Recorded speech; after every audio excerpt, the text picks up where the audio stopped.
to Mr. Tejendra Kumar.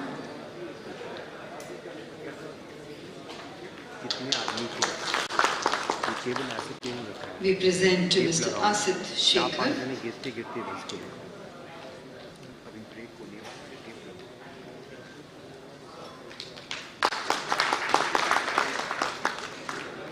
We present to Mr. Rajesh Charyaji. Thank you very much indeed, sir, for gracing this occasion.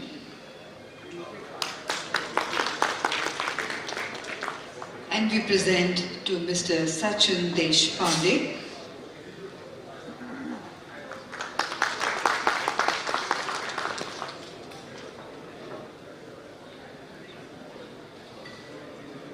And we also present to Honorable Chief Guest, Sri Satendra Kumar Jain, doing the honors, Mr. Shashidharan. May I invite all our dignitaries for a group photograph in the front. Thank you very much indeed. And ladies and gentlemen, with that, we now break for a short tea break. The next session is a session of technical presentations. And the next session will begin sharp at 12:15. We would request everyone to be seated back in time at least 5 minutes before 12:15 for the next session. Thank you very much indeed. Please enjoy your cup of tea and coffee served outside and be seated back by 12:10 for the next session. Thank you.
a very warm welcome. I invite Mr. Prashant Oberoi, Director Sales, Government Business India and SAC Northern Communication. A very warm welcome to you, sir. I invite Mr. Saket Saraogi, Director Sales India and SAC Comsco. A very warm welcome to you, sir. I invite Mr. Dharmendra Singh, Vice President New Business, Hughes Communications India. Warm welcome to you, sir. And I also invite our eminent speaker, Mr. Sudhir Kundar, Chief Business Officer, DECIX India. Ladies and gentlemen, once again a warm welcome to Session 2, Technical Presentations on the Evolution of Connectivity, FTTH, 5G and Satellite.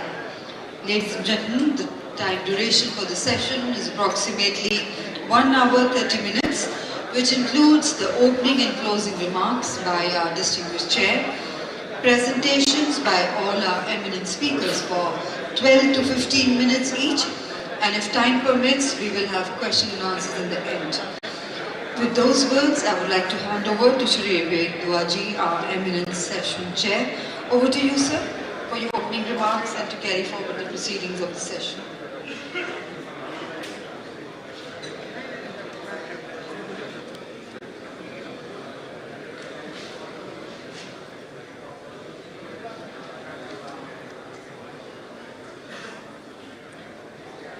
Namaskar and a very good afternoon to all of you.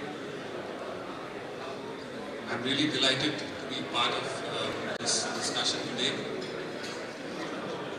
And the audience, as usual, seems to be very encouraging today again when I am here.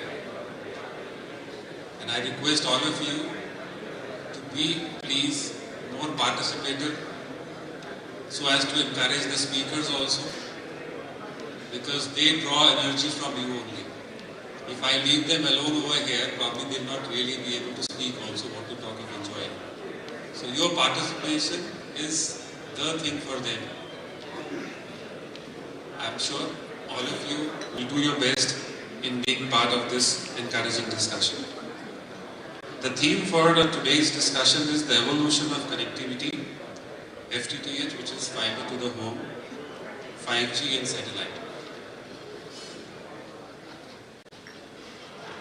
Being part of BSNL and sitting in corporate office, I have seen the diversity across the states, across the places in this country. One place you will find that fiber is the answer to the connectivity. Another place you will find that fiber will never reach there or probably will take very long to reach there. So the satellite is the answer to be there. And of course, now 4G and 5G, where we see a good quantum leap in terms of the data delivery, is really helping not only in the connectivity, but the low cost of end devices, which is helping the user ecosystem to evolve much faster. So technology at the end of the day, what I feel is all driven by the price or the cost at which it comes to the users. Today, if I say satellite is excellent technology, but if the end user has to pay 2 or 3 lakhs for that consumption or usage, he will be discouraged. Though the technology is very promising and its presence all over is certainly a great thing to happen, but the cost to the consumer will always be the reason to buy or not to buy. So we'll have our expert speakers to speak on this. One thing you can always be very comfortable about, even if you do not know 5G or the 6G happening tomorrow, you can always imagine एक बड़ा aeroplane होता है, पहले बोलते थे this is 100-seater, then came 200-seater, then came 300-seater, तो क्या लगा उसमें? We had 4 engine of X size, then बड़ा engine लग गया, उससे बड़ा engine लग गया. This is what is typically happening in all mechanical systems. Similarly, in the radio technology also, I'm just trying to make you comfortable about the basic terminologies being used here. Some of you are experts, I know, but some of you will not be. So 4G versus 5G versus 6G only practically means we are using a higher frequency to deliver more bandwidth. Earlier days, जब हम radio सुनते थे, तो वो simple hertz या kilohertz में चलता था.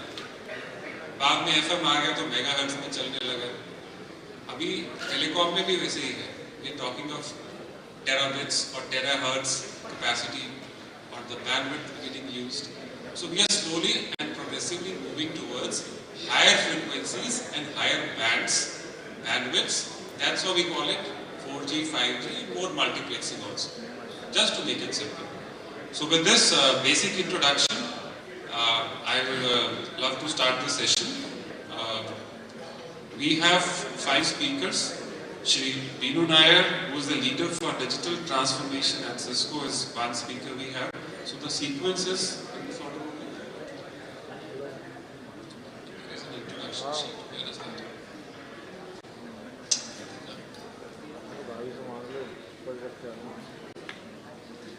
And one question I leave with all of you, which probably will be answered towards the end of the session, that as end users, the speakers, as end users of the technology or the 5GTH or the satellite, what's your vision about the end user experience?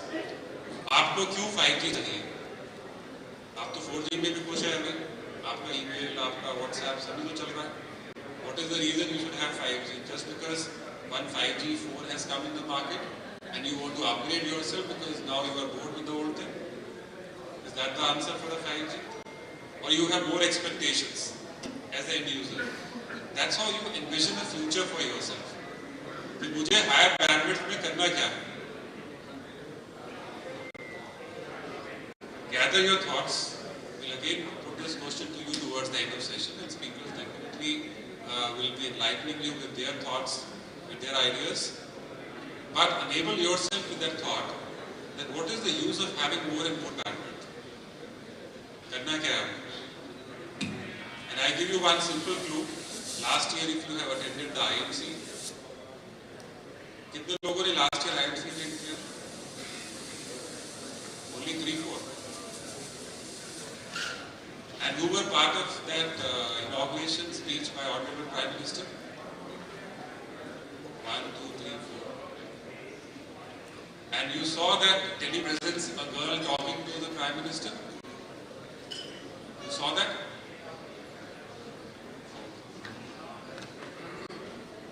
Thank you. So that gave you an idea of what is going to happen in future. What bandwidth will do, what technology will do. That was showcased in the speech of Honorable Prime Minister himself. I'm very sure this year also you are going to see something which is very futuristic. But that's why you will also start thinking about yourself that how this will happen in my life, how I will get benefited. If I am not with my son who is living in US, can I still have an experience of sitting next to him and having a chat with him instead of getting that feeling of a VC or a WhatsApp call? So real life experiences with the use of technology is something which was showcased, and it's now for you to imagine how better and how more realistic it would be in days to come. So thank you for hearing me patiently. I'll now introduce our first speaker for the day, Mr. Beenu Nair. He is the leader, Digital Transformation Office, Cisco System. I welcome you, sir. Mr. Beenu Nair brings a wealth of experience in technology solution development and alignment of business requirements with systems and technical specification. Currently, he holds a key role in mapping these requirements to ensure they align with the customer's architectural plans. I'll go to the last para because his it's quite a long description of the personality. So, Mr. Beenu has designed a cloud enterprise network solution. Cloud again is one of my favorite subjects. Specifically tailored for government customers, so I am one. This solution encompasses an intelligent and application-oriented WAN architecture from Cisco, ensuring optimal performance and efficiency. बहुत सारा technical jargon है. I hope you will be able to appreciate more once he speaks. So please, I welcome you.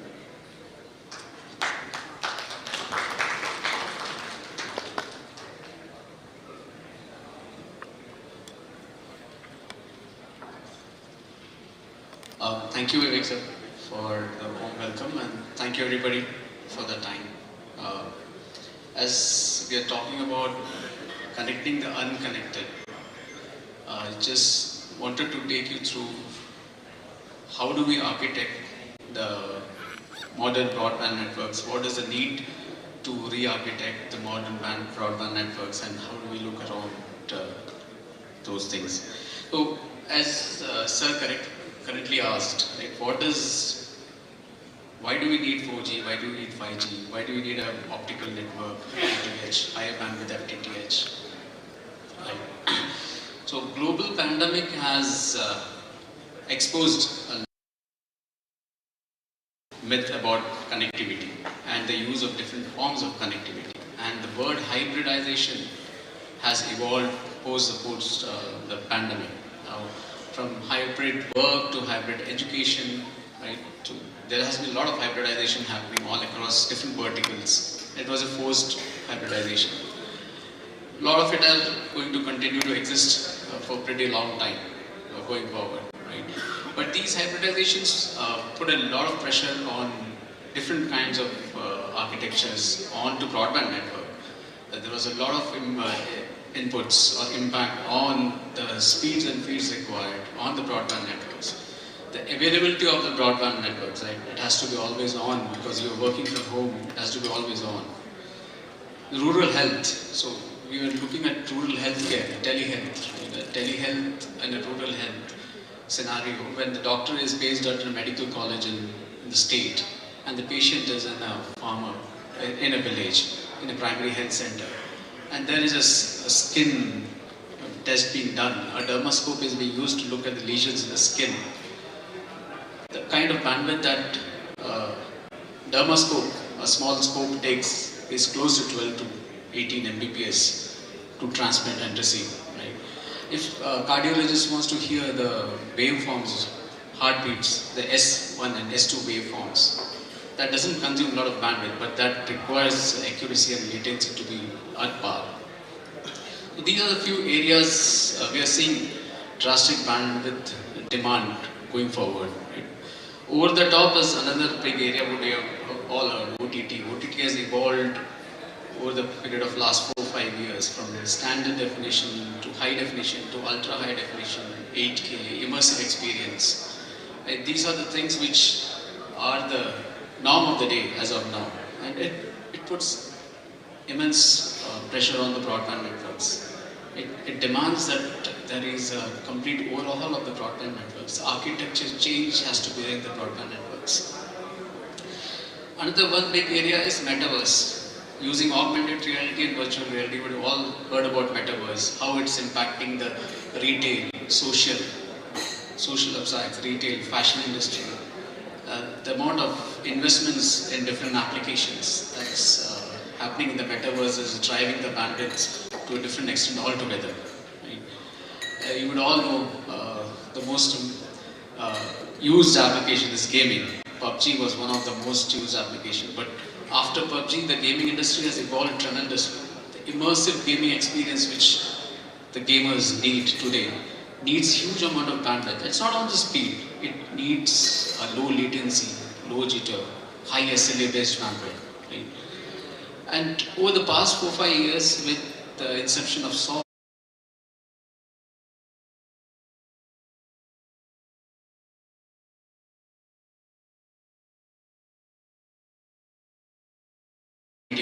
business providers.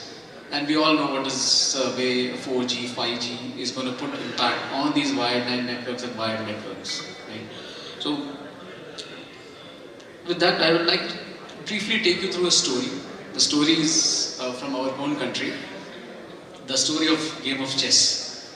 The story of the emperor, the inventor, the gentleman who invented the game of chess. Right? So, as the story goes, the inventor invented a game of chess. He was so excited by his invention, he brings this to the emperor.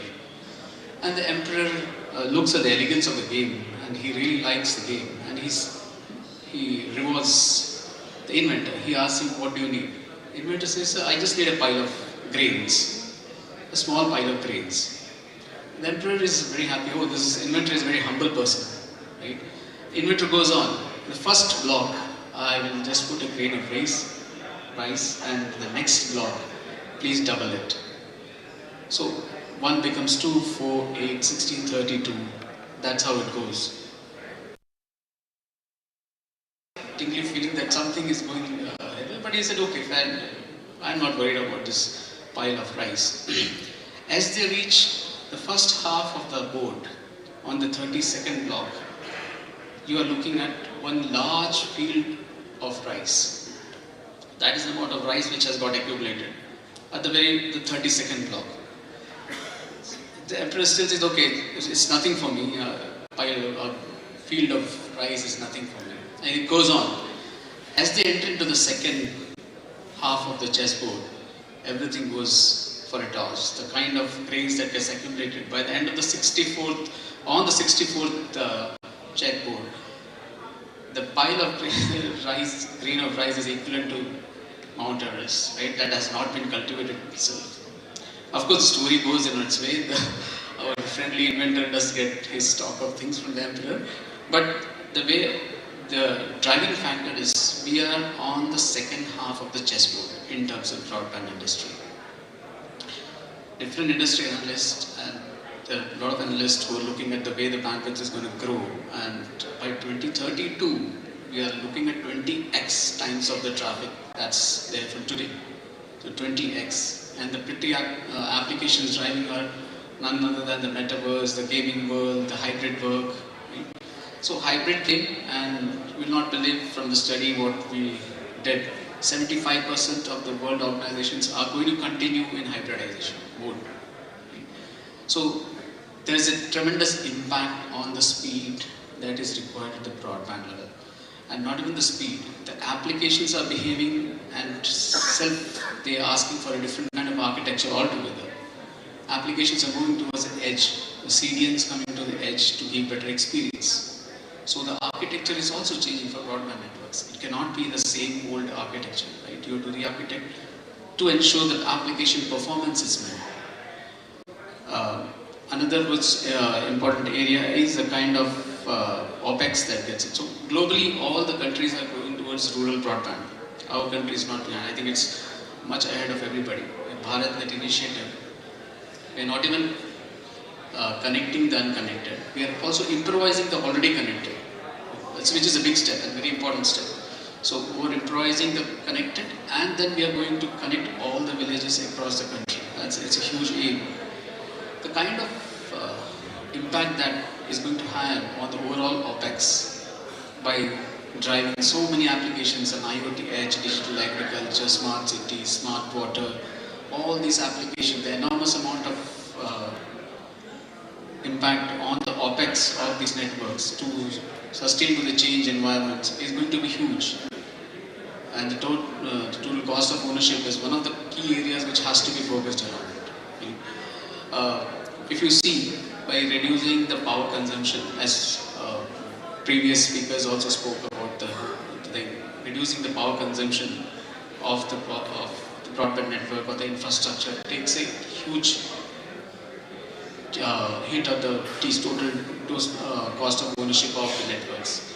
Simplifying the network, simplifying the deployment, simplifying the provisioning, right? That also gives a huge amount of the OPEX in the network, right? So what we are seeing is, along with these networks growing in the immense way, the OPEX is also going to grow. And to look at the OPEX reduction and to enhance, we have to look at the overall architectures and how these architectures are going to help us and evolve the broadband networks. So there, I'm going to focus on the 4 pillars here. And all these 4 pillars have been existing from a long time. But as of today, they are focused on a lot of innovations coming across each of these pillars. Starting from the silicon chip. The silicon chip is coming up to 3 nanometer to 7 nanometer is the size of the chip, which can do 4 terabit, 5 terabit of performance over here. Not only that, the same silicon chip is getting spread across. So if you have infrastructure which is there in your service provider network or your broadband networks, the same hardware is being used in data centers. So kind of input across these different designs of chips has a huge impact, right? Network programmability is another big area. Right now, if you see broadband networks, you have access protocol, you have metro protocols, you have different protocols for the core, you have GPON network, somewhere DWDM network. The kind of skill sets required to manage all these different subsets are huge. Right? The programmability, the simplicity in the programmability is segment routing, which brings a unified plane, reduces the number of protocols, makes it more easy to troubleshoot, simplify, automate the provisioning of the services and the infrastructure. Those are the key requirements, right? Optical, there's a huge change in the innovation which has come across the optical industry also. The optical industry, we are seeing, as we talk about DWDM, right? DWDM is one thing, it's all coming in form of one optical pluggable. 400 gig, 800 gig coming into a pluggable inside your routers. Your GPON, the PON OLT. OLT is coming into one PON port inside the routers. So imagine the ability to manage services, link different services is a single window plane or a single plane of management. You manage everything, you manage your infrastructure through a single plane of management. The kind of skill set you use that to do the management is also now reduced and it's simplified to a larger extent, allowing you to progress in your deployments. So just going ahead, lack of innovation has predominantly been, not lack of innovation, but yeah, the slow innovation across the broadband industry has been seen across multiple segmented. So there is no segmented ONT, OLT, service segmentation happening at that layer. Because going forward, service segmentation demands a lot of to bifurcate, to give the application the way the application wants the service to be done. Right? That is one big area that has been a challenging factor. Fill ratio, right? You buy a huge amount of boxes, although you just need to use 10 numbers of interfaces, you end up buying 24 number of interfaces. Right? So the fill ratio is also becoming more challenging, has been challenging. Resource management across optimization, the automation of the network, right? Imagine in some of the Bharat networks, you just need to plug and play the boxes in the remote place. Just power it, connect it to a fiber or Ethernet cable. The box does everything by itself. It self-discovers itself, it configures itself, it talks to the management plane, it looks at the GIS information. So there is huge amount of automation. But how does it impact you? It reduces the time for delivery. It reduces the overall cost of ownership for your overall network. And as we talked about separate hardware, right? Everything converged into one single hardware. Your routing, your DWDM plane, your PON interfaces, all getting combined into one. So that is where the software-defined architectures come into play, right? You have open interface, well-documented open interface APIs. So as the time is short, so overall, key pillars. What I would like to talk is about four key pillars about innovations in asset. The silicon chip, the way you do programmability using segment routing and differential services being application intent based routing and the automation part of the network as we spoke about, and finally the optical and optics innovation. Thank you. I'm there in the hall, in the stall, so if somebody has further queries, interest of time, we can take it. Thank you.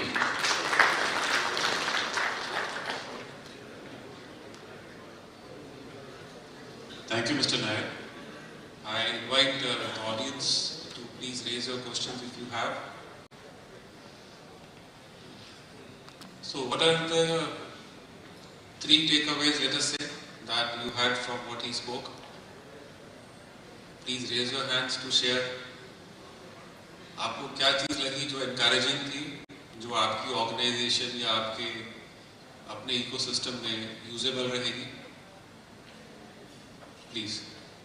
What I take away, the complexity of programming, provisioning the network is always has been a challenge, basically for OPEX and the knock he basically used to face. If it is going to really become a reality, that network is really programmable or software defined, that would be a challenge.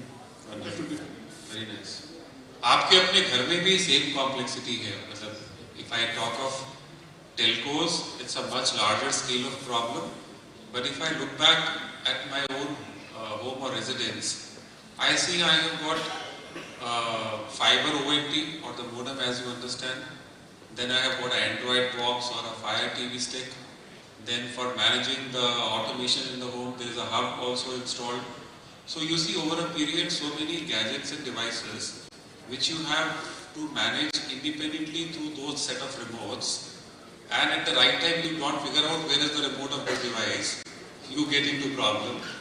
So all this complexity, what he was trying to explain, if you have a software defined network, that means there is a single piece of hardware sitting at home, and then the service enabler will start sitting on that basic hardware or platform and start enabling the services. So you can have services from Samsung or from Philips or anybody, but the underlying gadget or device at home, which is the hub at the home, should be one. That's how a software defined network at home also can work. And that's what the telcos are also attempting, that you have a generic hardware and then you have an application specific piece of software sitting on that generic hardware. To simplify your life of maintenance, which is very important, because as you go in the maintenance phase of the equipment, the software upgrades and the hardware failures, all these challenges, the organization certainly struggles a lot. So life can be simplified with the ideas that he has shared, and I'm sure all of you will be further encouraged to hear more from him offline. Thank you so much, Mr. Nair, and I now invite Mr. Prashant Oberoi. He is a surveillance expert.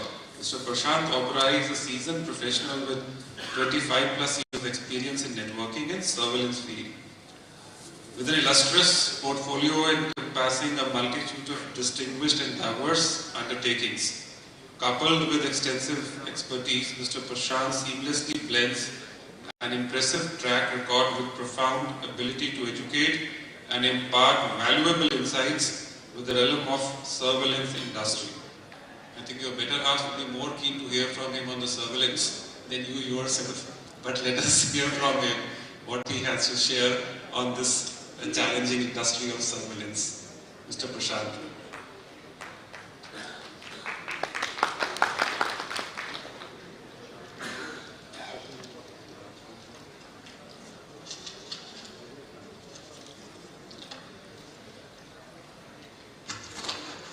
Good afternoon, everyone. So thank you very much for the kind introduction.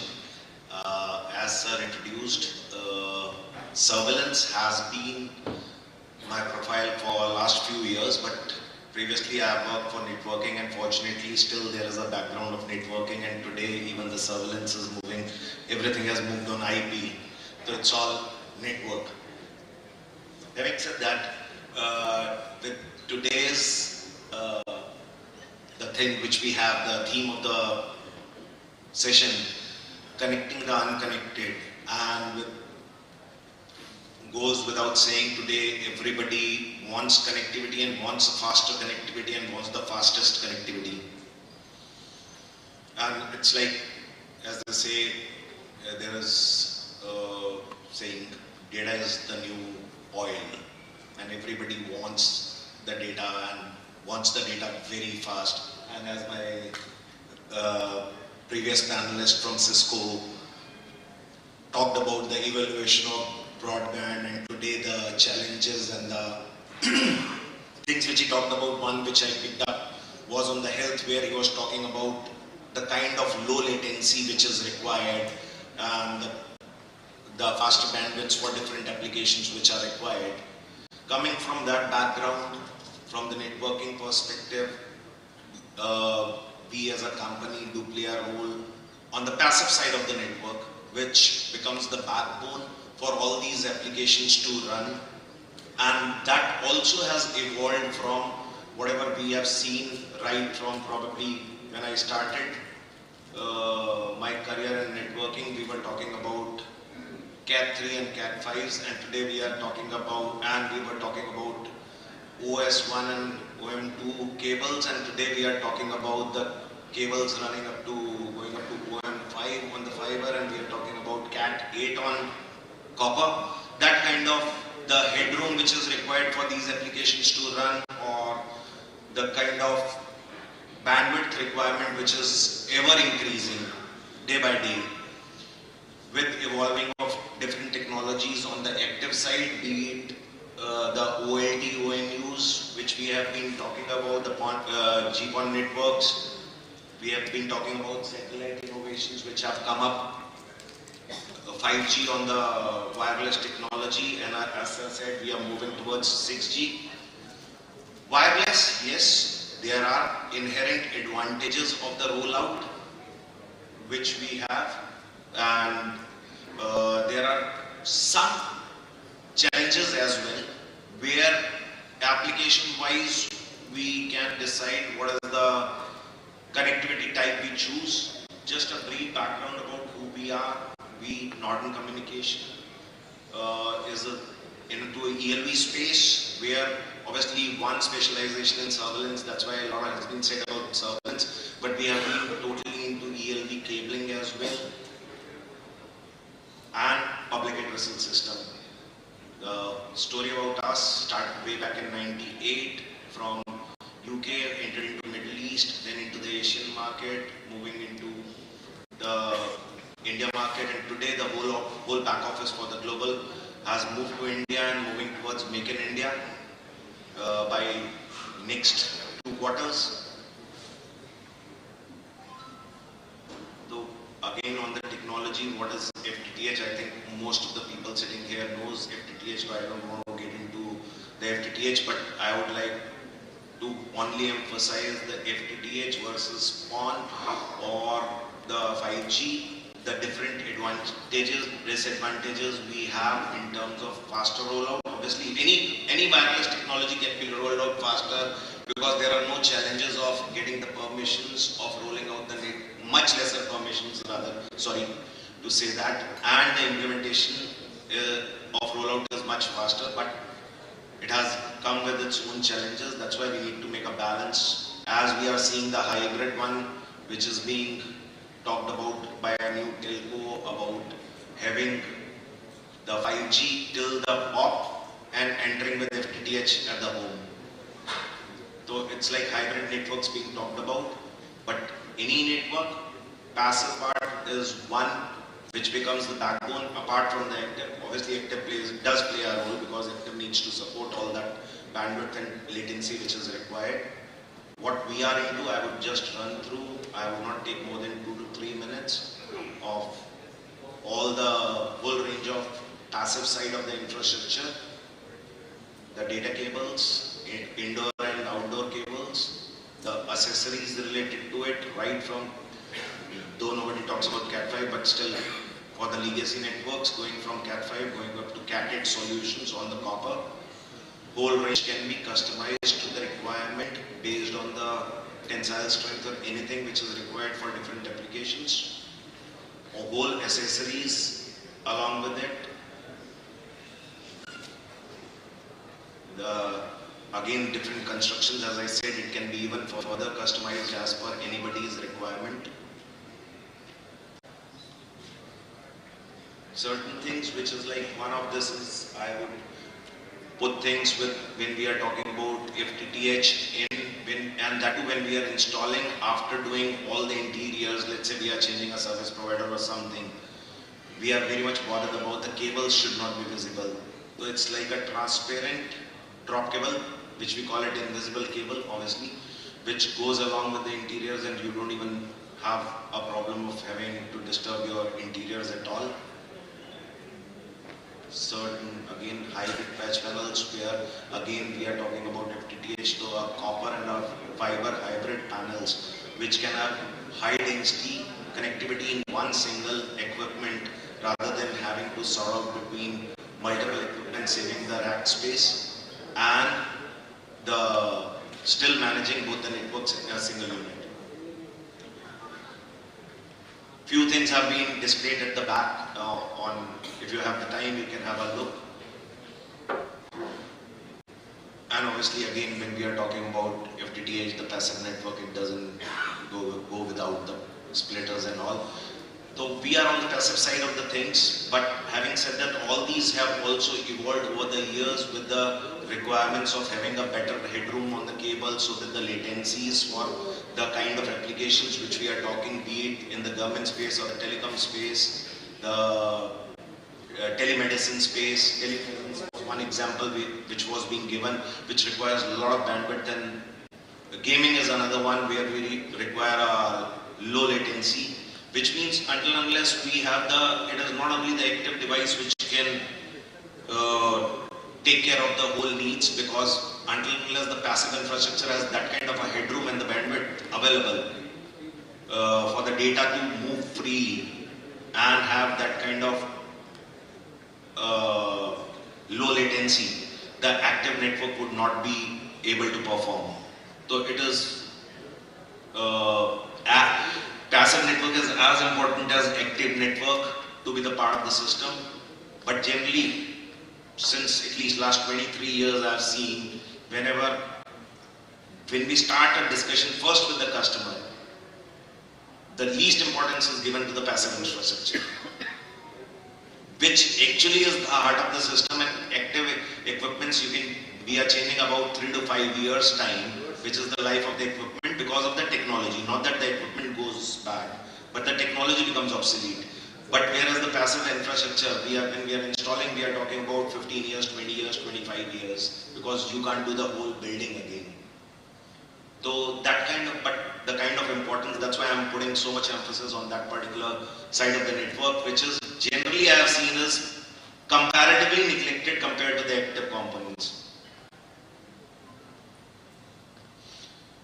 And the kind of innovations now which have come in passive network is one of them being, which I'm sure my fellow panelists from ComScope would also like to put from that, is the intelligent passive networks which is coming, because till now we were talking about SNMP devices and the whole manageability on the active component side of it. But today, even passive network has become intelligent, and we can manage in terms of how much is the uptime, where is the problem we can locate in the network right from one panel. We know which end of the system there is a problem, even in the passive network, and so on and so forth. So a lot of innovations have been done there too, and I'm just running through parallelly on the product thing because I don't want to focus on product. Again, fiber internet or 5G, it is a big question. It is for anybody to answer. I am not an expert on that, but for sure, what I believe is both of them has their own advantages and disadvantages. And will 5G replace fiber optic network? I don't know. Probably Vivek sir can put more light on that. I would leave that question for him to answer, because I would like to hear that whether 5G or 4G will replace FTTH or not. Thank you very much.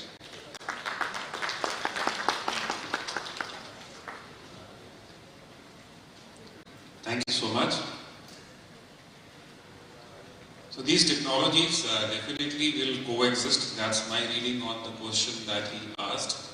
And if you look back 20 years, it has been a combination of technologies working together. We had all wired network and then wireless came. We had broadband and copper, which moved to broadband and fiber. And now definitely the promising 5G technology that we have will connect all those people who are not connected on fiber, for sure. And down the line, yes, a high penetration of 5G will happen, which is already happening in the developed countries like America. My brother, I asked him the same question. Over there also 5G rollout means first the FWAs have started reaching homes. Because over there, last 10 years, it has been a typical 50 to 100 Mbps working. Now with the 5G FWA coming, they have 400, 500 Mbps to the home without any moderation on the fiber. But then again, 5 years down the line, we'll still have one more technology evolving and coming with the wired thing. So combination always has been existing, and as you said, the pros and cons are there. But the best part or the takeaway from him, from his speech was that without good passive, active will not perform. That was the theme he was trying to drive. That what is the role of a good passive network? आप में से कोई इस subject पे या इस theme पे कुछ एक्स्ट्रा बताना चाहेगा with the personal experience? Because this is something which most of us who have not worked in the data centers or who have not got the opportunity to be part of those ecosystems are generally not able to appreciate that fact. That how important is a passive network to energize my active network. Please.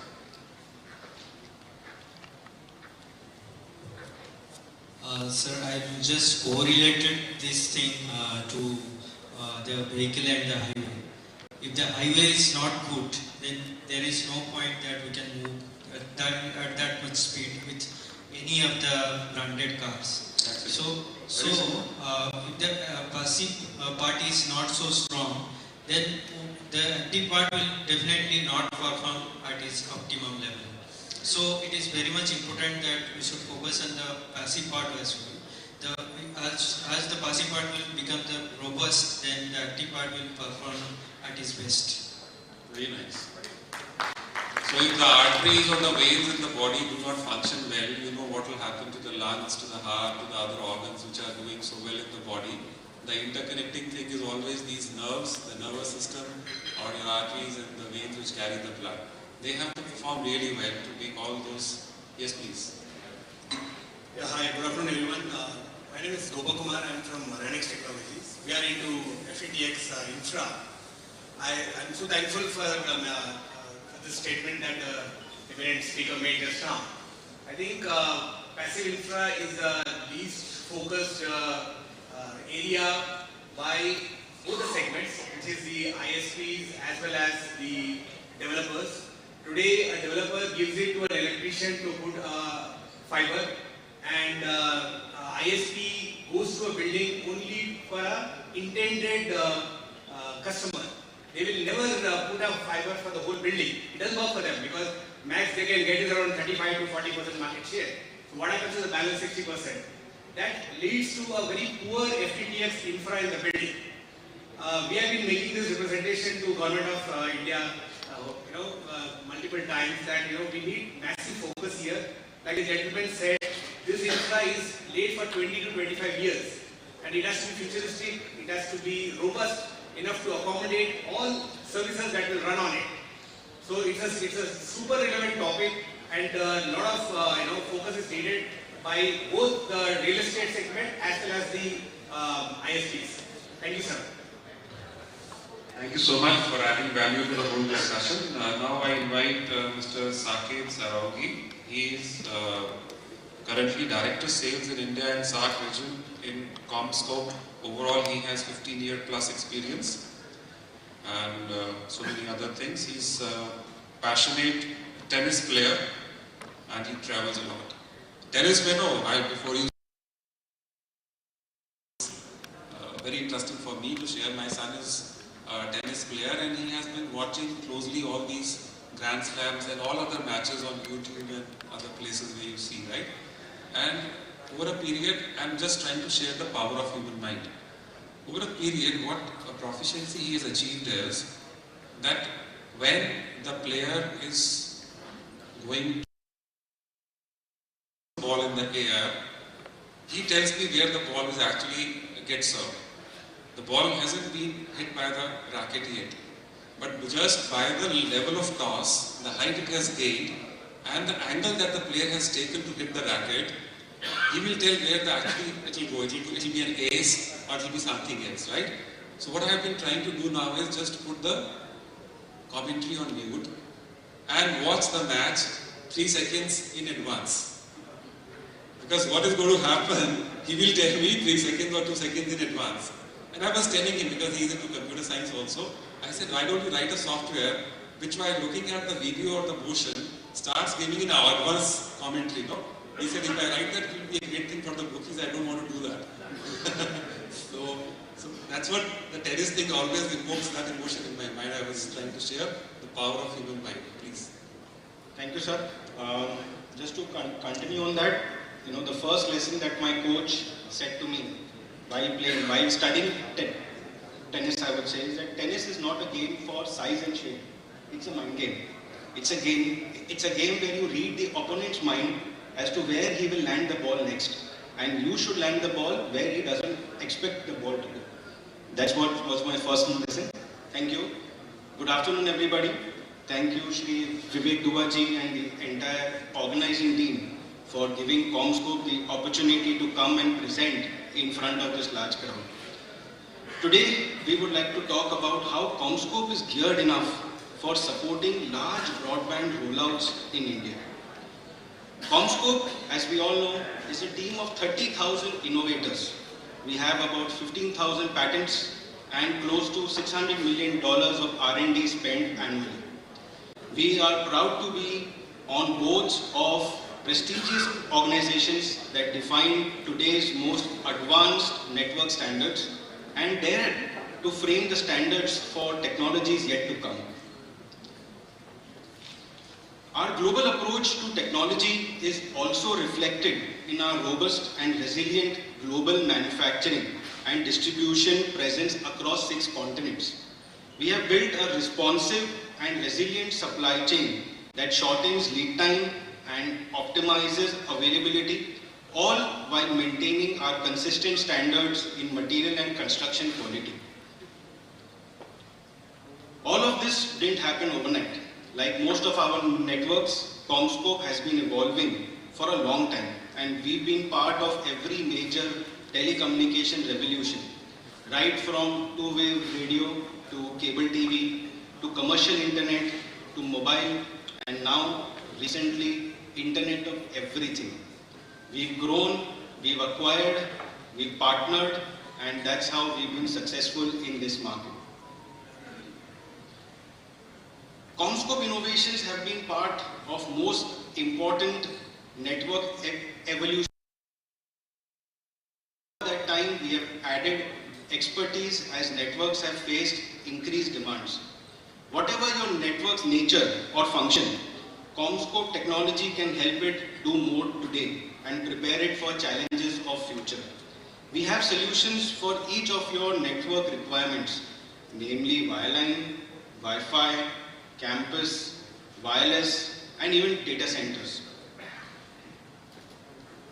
This is a typical network which probably starts from the central office and goes from the data center and connects various type of customers, a mobile customer, an enterprise customer, a campus, a residential, and probably, as some of the guests were saying, even hospitality and other segments.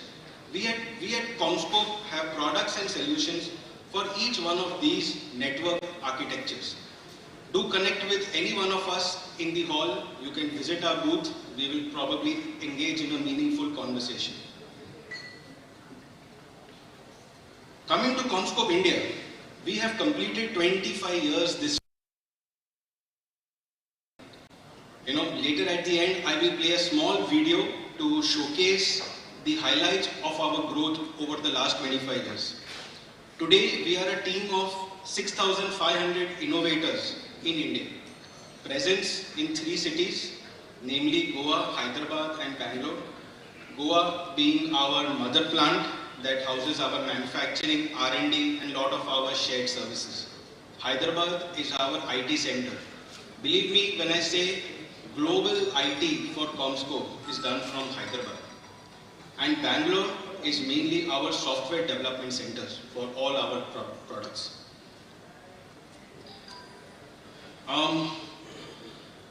We would like to introduce, briefly with one of our new FTTH solutions that we have developed.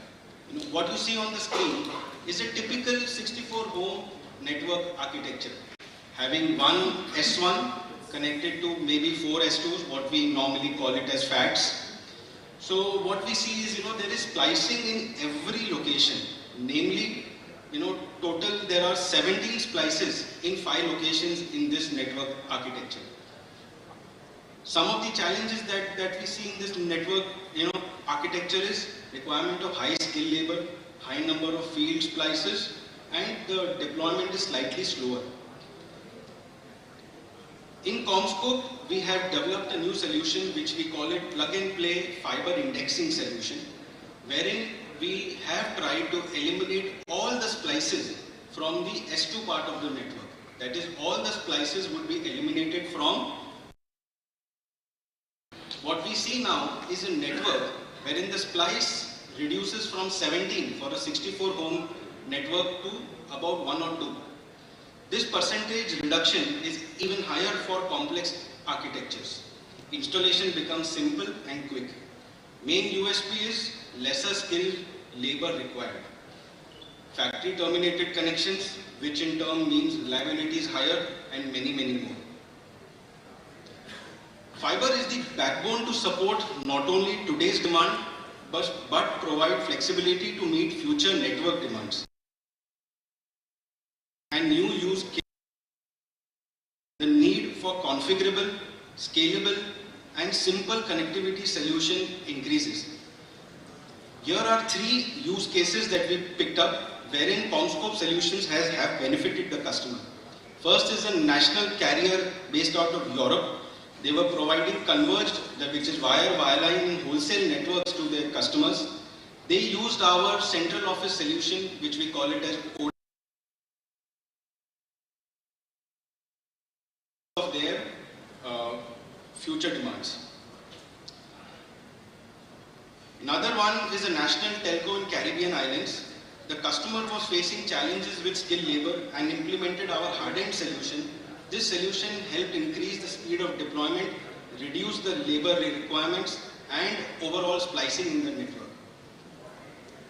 In the interest of in USA serving rural communities for over 50 years. This company, they use our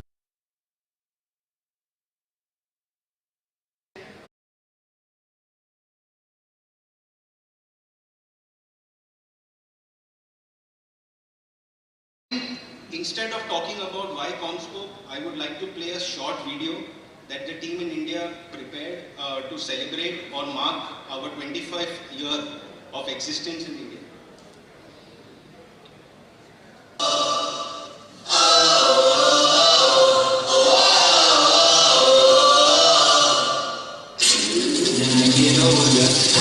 Stronger, they'll call me freedom, just like a wave in flood, and then it goes back, and then it goes back, and then it goes back, and then it goes. When I get older, I will be stronger, they'll call me freedom, just like a wave in flood.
unconnected people in really underserved areas, or areas where people aspire to get connectivity and grow economically. The challenge for the satellite industry has been the supply was not enough, and there were many reasons. Many reasons satellite technology didn't evolve as fast in previous decades. Second, whatever supply was there, the demand was from broadcasting industry, demand was from enterprise, where there were higher ARPUs, and it didn't make business sense to probably spend time and energies to reach out. And there was not enough enablement from various stakeholders in terms of subsidies, in terms of support to connect them. That's on the satellite side, I would say, right? Second, on the fiber side, I think the previous panelists spoke about fiber side, the other terrestrial mediums, and I'll let them talk a lot about it. I'll try and remain on the subject, which is satellite, the subject given to me. Now, what needs to be done? One, and only one thing which will help is reduce cost. Now, the cost can be reduced by multiple actions, which industry can take, which government can take, and of course, which the end user will have to take. Industry side need to bring more capacity, which is happening, and I'll cover in details. Government sides need to look at, there are two types of users in these rural areas. One, those who can afford it. One, those who cannot afford it. One, those who can afford it today probably need it for some business, whether it's a small business or a big business. And one, those who cannot afford it today, it's important we connect them so that they become part of economy and then help grow this economy inclusively. Now, I was going through the list of participants. I didn't see many people from the satellite industry, and when it comes to the people talking about it, I only see Hughes being here. So I have this additional responsibility to talk about the industry and not just Hughes Communication India, what we do here, right? So let me briefly, whatever the time we have, I'll touch upon where satellite industry is moving, what industry is doing, from a technology standpoint, and creating supply. And I'll also touch upon, the view of government which has changed, and there are many projects which are now going to make this service affordable, and there is enough emphasis being done by the government. So, okay, talking about satellite,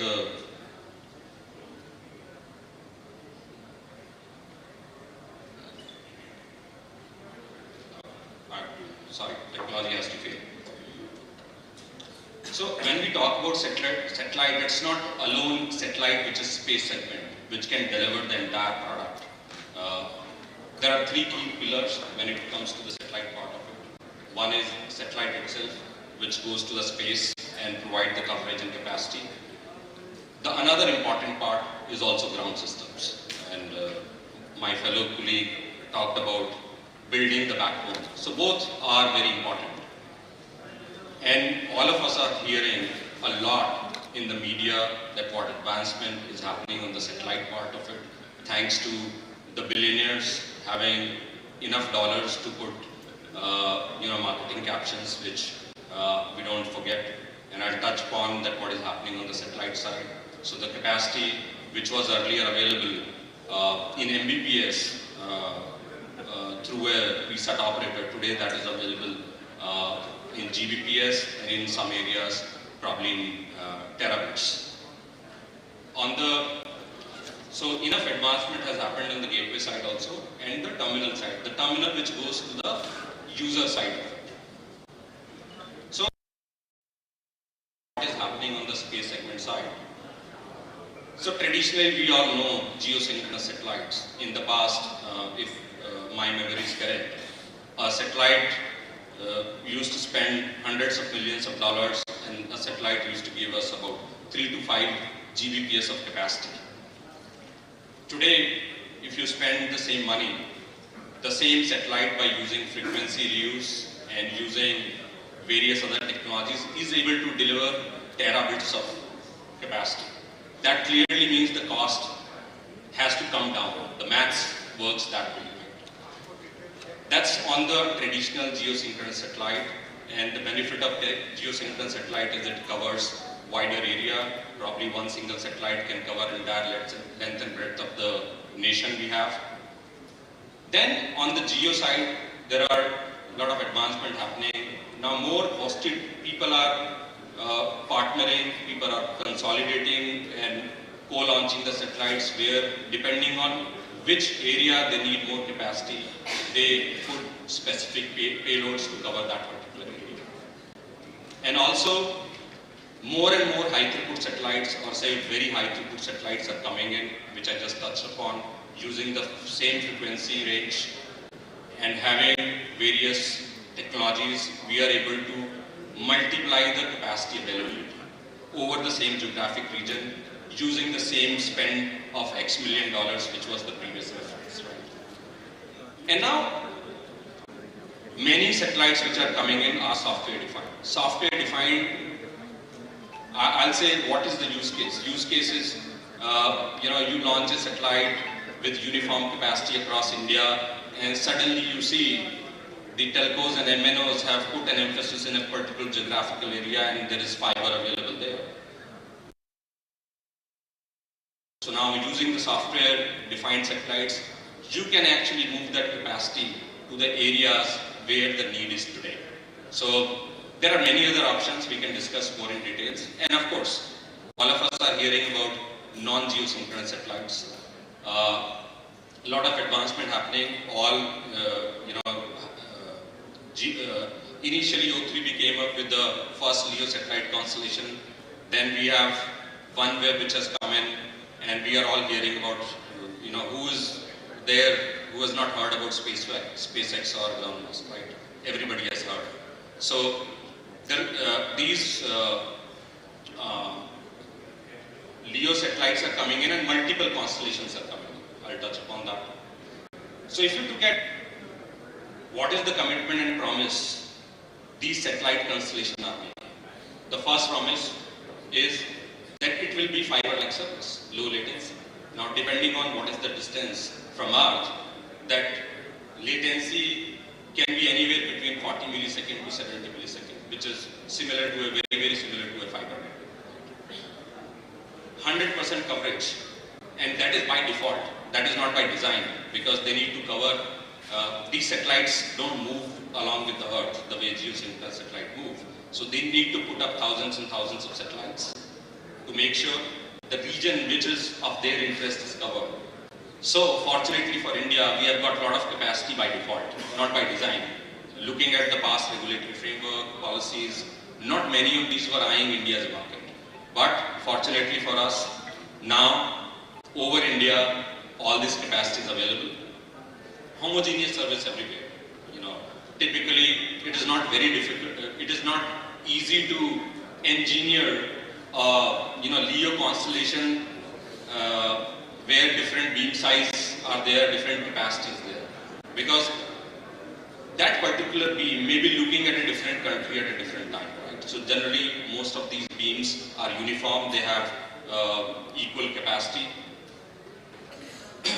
Then, of course, in the past, satellite operators were designing and covering only land area because that's where people live, and ocean was ignored. But because, again, this capacity is coming by default, it has ubiquitous coverage, be it water, land, or air. So seamless and similar connectivity will be available to everybody. 100% global coverage I've talked about. Very scalable model. These are thousands and thousands of satellites, and each satellite has a lot of beams. So terabits of capacity is available. Now, this is truly an experience like fiber in the sky. Today we talk about fiber. You lay down, you put a lot of capex laying down that fiber. But this one-time capex, which these billionaires are putting up, is actually creating a fiber in the sky, and now it is up to us how we use it. And from Hugh's side, our commitment is to bring all this technology to India before anybody else. You must have heard that we are partnered with OneWeb to bring in the LEO constellation service, and that service will be operational sometime early next year, and we are working on that.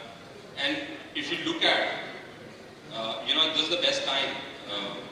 Year on year, people were writing off the satellite industry, and thanks to these billionaires taking interest in this technology, look at the kind of dollars committed: 6 billion from OneWeb, 10 billion from Amazon Kuiper, which is going to be there in 2 to 3 years. Starlink, SpaceX, everybody has heard about it, and Telesat. These are 4 major constellations, and these are basically LEO constellations. There are many other constellations which are coming up in different bands, which includes S-band and L-band. So I'll touch upon, I have a slide on direct to mobile, which is only possible using the L-band and S-band technologies. We talked about what global companies are doing. Is India behind? No. India is also launching a high throughput satellite mid next year, which will have 45 Gbps of capacity. And this satellite is designed, if you look at, knowing India as a market, it is designed, the beam size are different depending on what is the population density. Beam size, and you see northeast part of the coverage, the beam size are smaller, but these are very high power beams. Means a lot more Gbps can be delivered in the areas which is not well connected. A lot of options are going on, but today if you talk about, still that's an area where we need to focus. Direct satellite to device. We are all hearing, earlier we heard about satellite phones. And we heard about Iridium, Inmarsat, Thuraya, many such companies. But that service is extremely expensive, and that service is like you are buying an insurance. You will spend that kind of money only when you are expecting that you will get stuck middle of nowhere. Only then you spend that kind of money. So a lot of initiative, non-terrestrial network, 5G option, chipset. A lot of chipset companies are coming in. Those who are integrating basically the SATCOM component. If you look various alliances, we all keep on hearing that Apple is signing with somebody so that Apple can receive satellite signal and various other players. And most important for us is 3GPP standard. The release 17 basically is going to cover the satellite option of it. And these satellites, they are closer to each other, and they have laser connectivity from satellite to satellite. And of course, these are not geosynchronous, so they will provide you 5G kind of experience, similar experience through the satellite. And that means across the region. Ground segment, sorry, I'm just looking at the clock, only 1 minute left. So gateways, a gateway which could deliver, say, 100 Mbps through a rack is able to deliver terabits today. That kind of advancement has happened. The terminals which were able to do 1 Mbps of service today, they can demodulate 1 Gbps of capacity. Whether that is affordable or not, that's another thing. And then these NGSOs bringing in various terminals in different form factors, and for mobile, land, as well as ocean. Now the most important part, all these technologies available, suddenly, we were talking about the supply is not there. Now suddenly, mid next year, there will be enough supply. Is there going to be demand? Is government doing enough for the demand? Are businesses doing enough to generate that demand? I think yes, government is doing their bit. Connect 2030 ITU, this is a global initiative to take care of the growth, provide connectivity, ensure inclusivity. Only then the global economy can be inclusive. We are talking about only India. In India, the economic growth is fairly, I'll say, better when it comes to inclusivity vis-a-vis if you look at Africa. So there are global initiatives, of course, National Broadband Plan. India has been in forefront over 10 years. We have this National E-Governance Plan. We have got multiple projects there. And of course, these two programs are creating a lot of opportunities. Government of India on 15th of August, Prime Minister announced 139,000 crores, which translates to about $16 billion fund. And industry is thankful that at the end they have included 10% of that for satellite industry, which translates to about $1.6 billion fund. And I think that is a big number to connect the unconnected.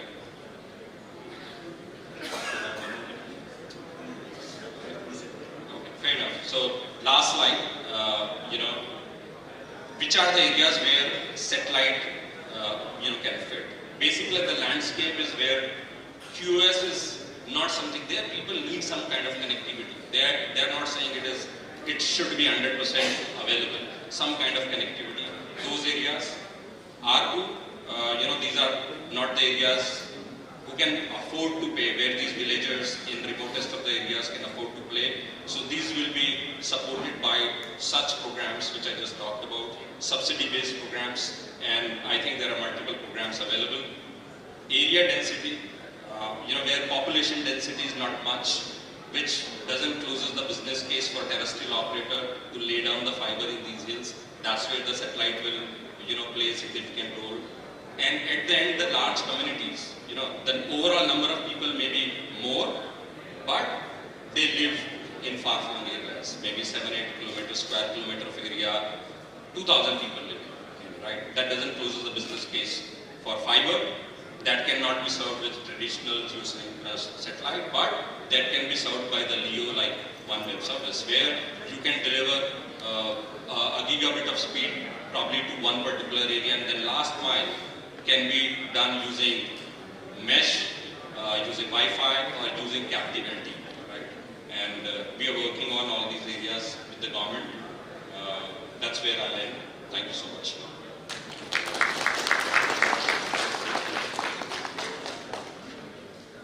Thank you, Dapini. We've had an interesting session, technical presentations on this particular thing. And when I came to know this particular summit which was being conducted, I requested Shashi, and Shashi was very kind enough to call me over to this place. And I've landed up here now chairing this issue. We've had good talks given by Bino, Prashant, Saket, Dharmendra, which was included. And the final one we are having is from Mr. Sudhir Kundu. Sudhir Kundu. And he is the Chief Business Officer of DCIX India. And the interesting thing he's going to talk about is the IoT, Internet of Things. The most challenging thing, what we have been promised, we have all devices, we have all the bandwidth, and how to get it all together is what he's going to talk about. So I'll request Mr.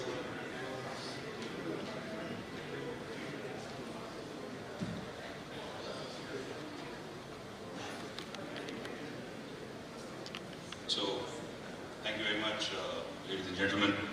And what I'm going to be actually speaking about is the significance of an interconnection platform in the current landscape here. And I'm the villain who's between your sumptuous lunch. So I hope I make it worth your while. And without much ado, let me take it forward from here. So, like ma'am, typically this means for a lot of audience that I have not met earlier. DE stands for Doshing, which is young, and CIX stands for Commercial Internet Exchange. We got formed 26 years back out of a small post office in Frankfurt with the intention of making internet an easily accessible service offering and not restricted to the elite only. And we've been sticking to that ethos through and through, as we've seen decades go from where it was and where it is today. As you can see on your screens, globally we are present across 50 locations across the globe with 3,000 plus customers, 1,000 plus data centers. Now, while this number looks formidable, one of the important things that we want to talk about is the India story closer home, where we have been in business for the last 5 years. We have 5 internet exchanges, 600 plus connected networks against 3,000 globally, and 35 data centers that we are present in. All of them are of global world-class standards. One of the things that I would want to let you know is when we made this organization a rocket ship, Mumbai became #1 in terms of connected customers across 29 countries and 153 exchanges in the APAC region. And obviously, by doing that, we became India #1 as well. Being the only legally compliant interconnection platform, we were able to get both the enterprises and the ISPs get the digital transformations happening as I talk about. One single service gives you access to multiple aspects. The first access is the peering service, which helps you accelerate your experience, brings down your cost, gives you better control on your traffic, and helps you get the right kind of optimization. Direct Cloud helps organizations connect up with 90% of the market today, in India at least, with 4 cloud service providers, AWS, Azure, Google, and Oracle Cloud being on our platform with Cloud Exchange. Microsoft Azure Peering Services, which is an interesting service that we launched in February this year. And it's a service offering that we co-developed with our colleagues from the Microsoft team in Seattle and the global engineering team from Frankfurt. There are a couple of upcoming services, so I wouldn't spend too much time on that.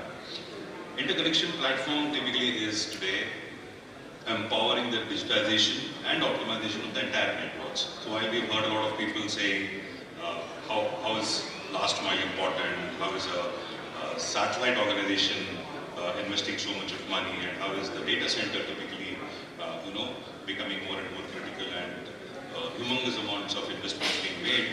So interconnection platform happens to be in the center of all this action today, because we are the catalyst which serves all 3 ends in its own way. So if you see, one, we have the single access service that I spoke about. Direct Cloud helps you optimize and make money at both the telco end and at the ISP end, which helps them invest the right kind of money within their network, reinvest, plow back those profits to ensure that they make their networks future ready. We also have maps. All this helps you get more secure, scalable, and robust in terms of the network. While the busy slides will continue, I will try to simplify as much as possible. Our endeavor in this last 5 years has been to help the last mile become more agile, helping our ISPs become not only internet service provider with plain vanilla services, but become more and more agile with multiple services coming across the same access port for both enterprise and non-enterprise customers at B2B and B2C levels. As I said, we are available across 35 world-class data centers across India, and we hope that this acceleration goes on today, because whether it is organizations which are of Indian origin, or whether it is any multinational organization in the data center industry which wants to establish itself in India, we are in active engagement with them, and very soon we will see a couple of announcements happening in the next 60 to 75 days. This is what peering does for simplifying it. Everything available on the A end, you have the Facebook, Googles, and Akamais of the world. On the B end, you have the consumers, and in the middle is where our exchange sits in to help you get low latency network at the fastest possible time frame. You get more control on your network routes. It reduces your network cost as well. As I said, 90 to 92% optimization on cost.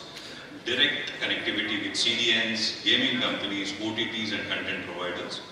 It improves your ability to serve your customers with the right kind of eyeballs, helps you connected with national and international networks across a single access port, and makes your customer experience, which is one of the most important things that we see organizations now becoming more and more aware of. More from the COVID days when internet became the must-have from good to have. And this is an unsung industry where we were able to see roti, kapda, makan, and internet. Once you don't get rotis, fine, but internet became critical for you during those COVID days. And we are happy that we were able to serve our customers, last mile customers as well, back to back. So, coming back to Direct Cloud in a nutshell, as I said, 4 cloud service providers here in India, helping you get additional easy access to those services. So if you are an enterprise into testing and development, you would probably require AWS and Azure at the same time, and going and doing multiple contracts is a pain in the neck. And as against that, connect up with a decades partner and you can do that plug and play in a couple of hours.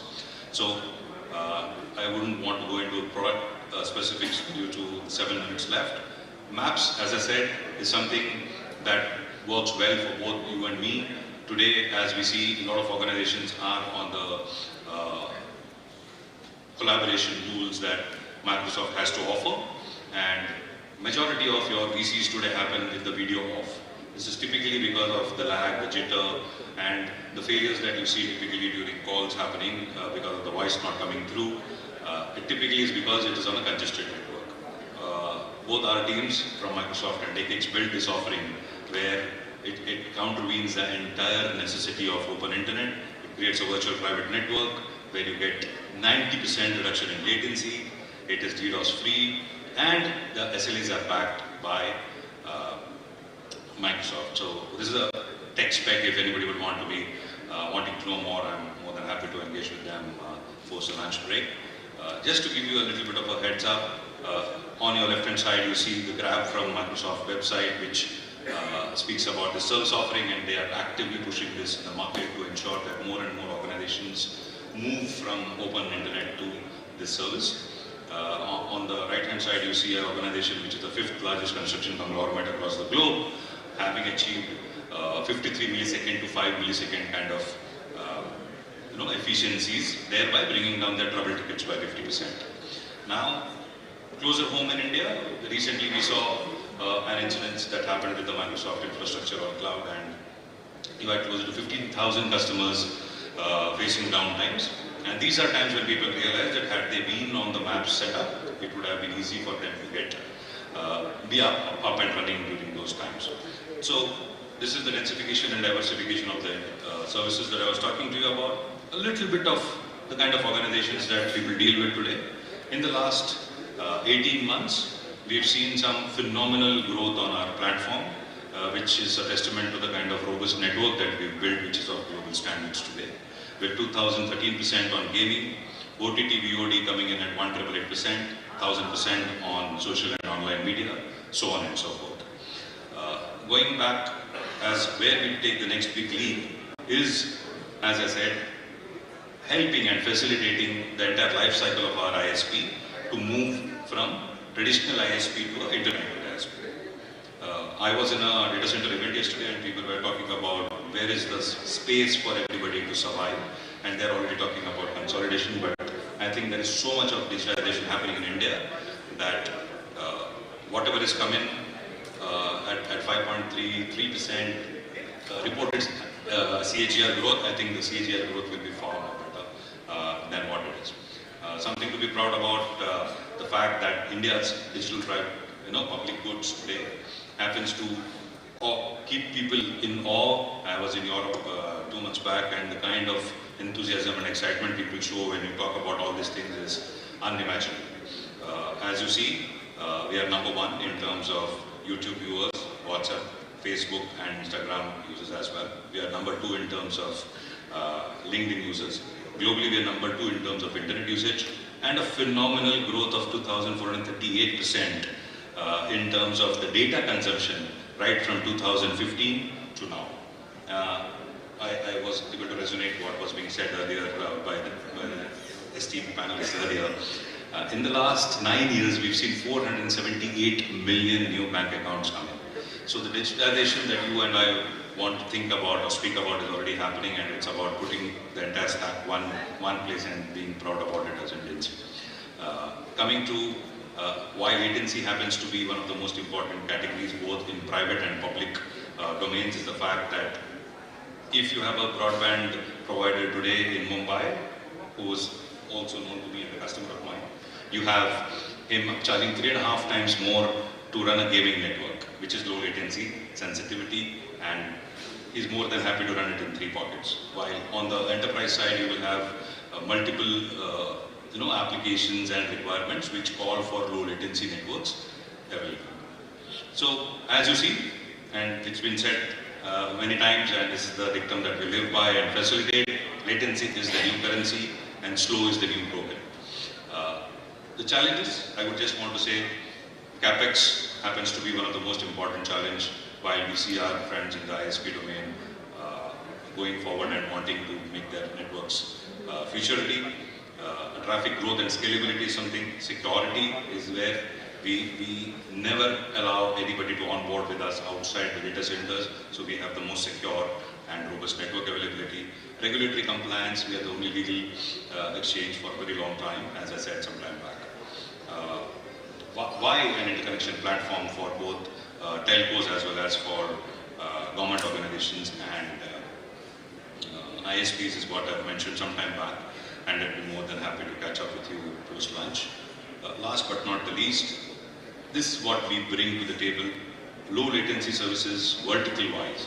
So if we have a Narayan Netralaya sitting out of Bangalore, 330 milliseconds to AWS Singapore, come to decades with the problem, we give him a solution today at 40 milliseconds. For the last 2 years, we don't have a single trouble ticket. And now, because of an NNI improvement, the latency is at 10 milliseconds for the same customer for AWS Singapore from Bangalore. A small addition to what was said. SpaceX happens to be on the rampage, as people have been speaking about. We've had close to 40 plus 100 gig ports serving them across the globe.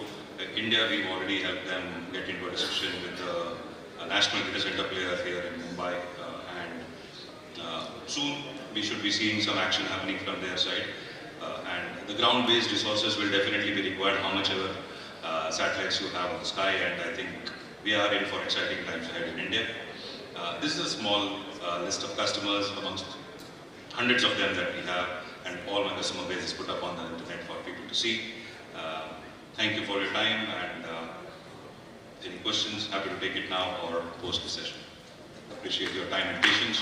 And before I end, thank you to Shashi and the entire team to make us available out here all the time. Thank you. Thank you, Sudhi.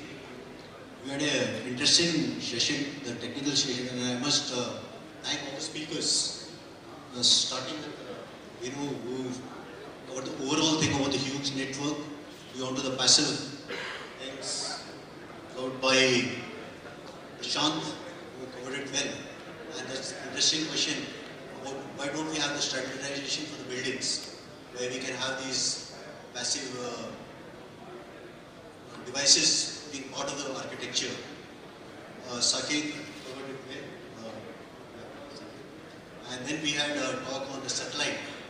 And finally, covered so nicely by Sudhir, where I was talking about Internet of Things, and he was talking about interconnecting services, the importance of interconnecting services, and where we are saying about latency, this becomes the new currency. We're talking about the new oil, data being the oil in the new economy. So it's for me to thank Shashi for organizing and choosing such interesting topics, and thank all the speakers for concluding it on time. Thank you. Thank you, Brigadier Ravalji.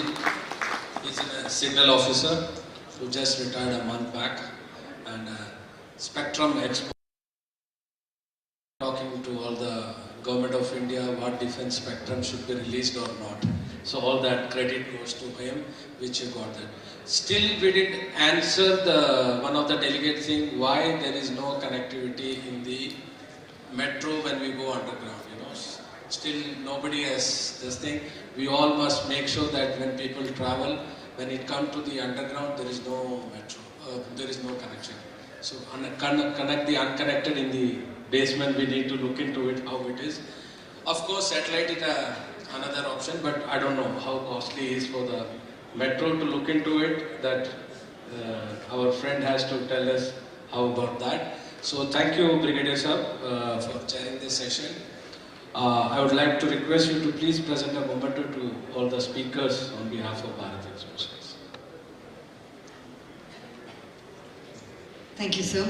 I request Brigadier Sanjay Rawal to present a token of gratitude and appreciation to Mr. Binu Nair. He is the leader, Digital Transformation Office Sales, Cisco Systems.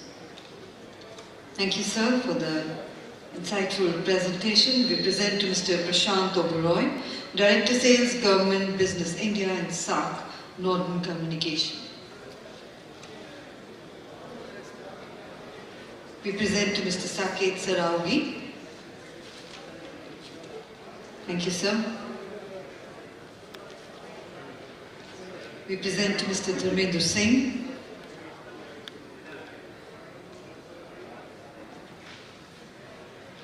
And to Mr. Sudhir Kundar.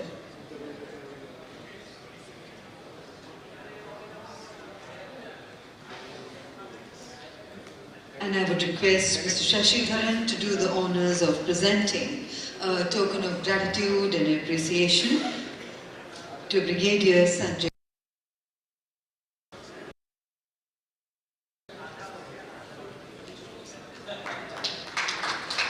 So, ladies and gentlemen, let's put our hands together to thank all our eminent speakers for the wonderful, informative, insightful presentations, deliberations we had from them. Lunch break will be of 30 minutes only. The next session will commence at 2:30 sharp. I would request everyone to kindly be seated back in time for the and be back in time. Thank you.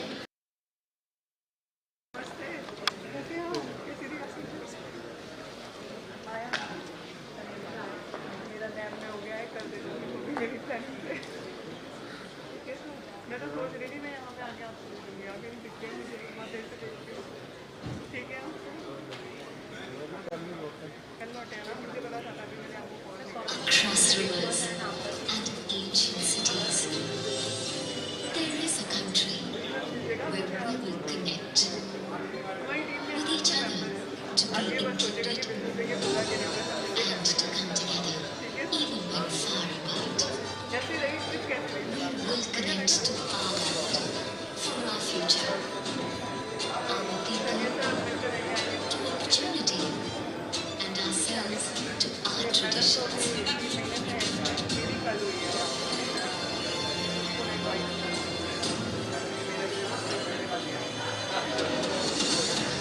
This is our country, a land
more responsibly to distribution centers everywhere for networks. It's a connection that's supported by a diverse team of over 30,000 in-field experts, field application engineers, and partners who bring it to life, passing on knowledge from our teams to you to solve business challenges and technical challenges. That lasting connection creates an incredible experience for people in over 150 countries and advances a stronger network sustainably. It improves the way we learn and interact at home and at work, trains smarter human companies, and enables a smarter city governments for us all. It's a lasting connection that's made by Broadband.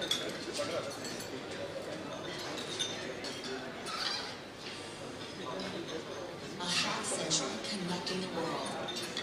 Like every great startup story, this one begins in a humble suburban garage where 7 young engineers started a business designing telecom circuit boards. That was 1971. Today, Hughes powers satellite and multi-transport solutions for millions of people, businesses, governments, and communities around the world, enabling in-flight Wi-Fi and military SATCOM, and managing the distributed enterprise networks on which retailers, restaurants, gas stations, and government agencies rely. Driven to connect the unconnected, Hughes invented satellite internet, bringing the benefits of broadband to millions of families that other ISPs wouldn't serve, all while continuing to innovate, connect, and orchestrate the networks on which people everywhere depend, and extending mobile network access to people in remote villages where smartphones are lifelines. And we are just getting started. Visit Hughes.com to learn more.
Visit hughes.com to learn more.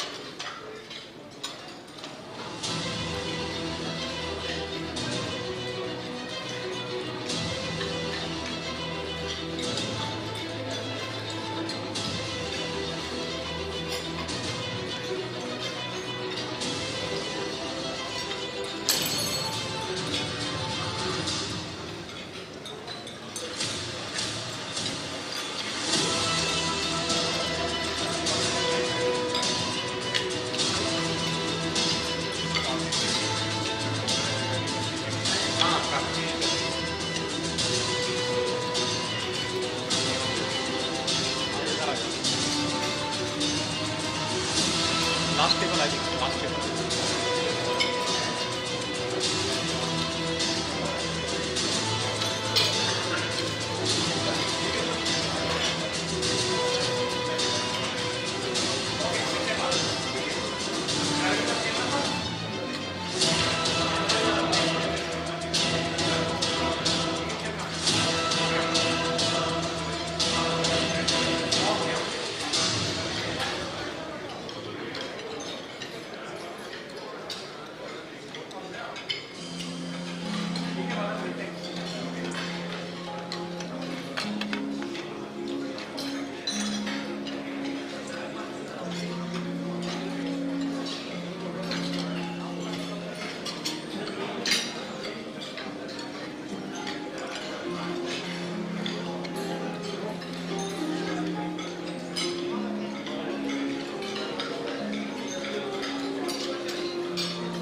There is a country of 300 plus languages where one day every one of us will be connected. Everyone, from mountains, through hills, across rivers, and ancient cities. There is a country where we will connect with each other to be included and to come together even when far apart. We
ठीक है बस बाहर काम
There is a country of 300 plus languages where one day every one of us will be connected. Everyone, from mountains, through hills, across rivers and ancient cities.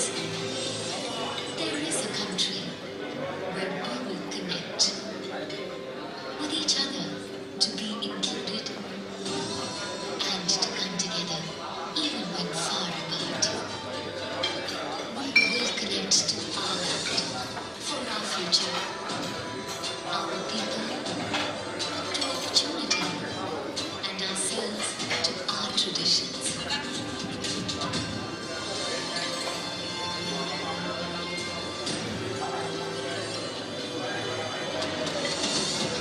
This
May I request all of you, please take your seats. We need to start the session.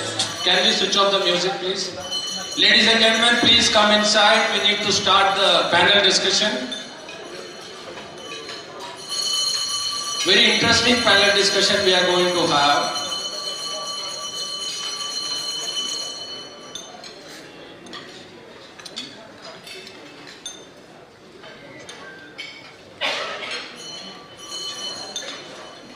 Once again, I request all the delegates, those who are standing outside, please come inside.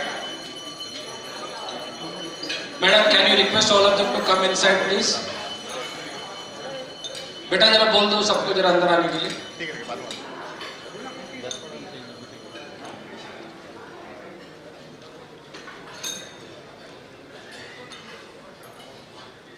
Please take your seats. Those who are standing on the back side near the stall, please come inside. The last session of the session, which is a panel discussion.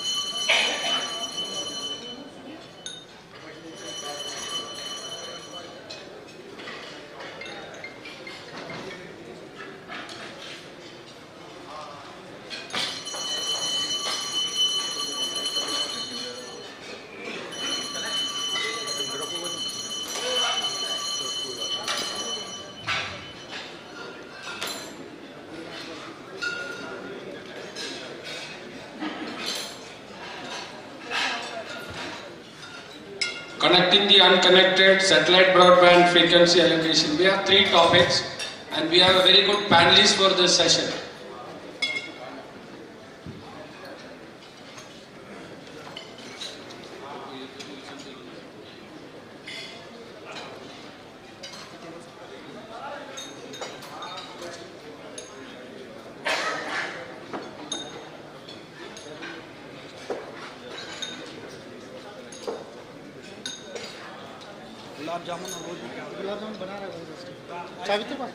Kuretji, can you ask everybody to come inside, please?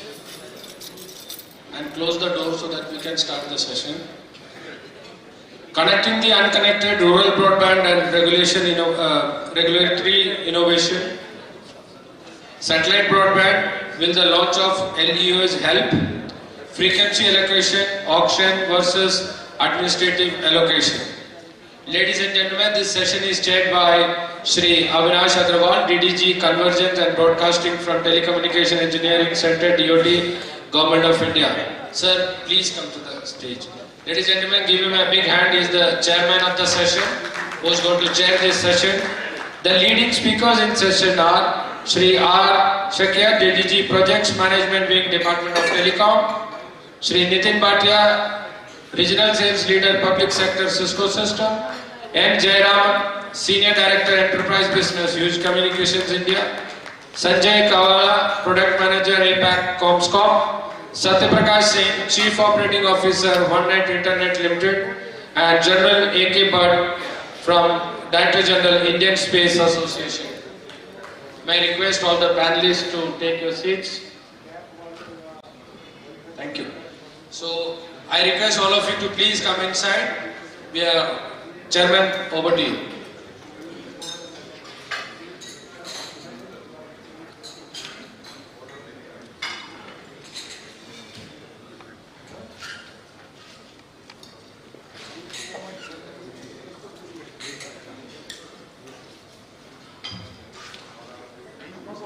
Good afternoon. Hope I am audible. Okay, so this is the session just after lunch, and I think most of the audience will be joining very soon. But I think let us start with a quick round of introduction.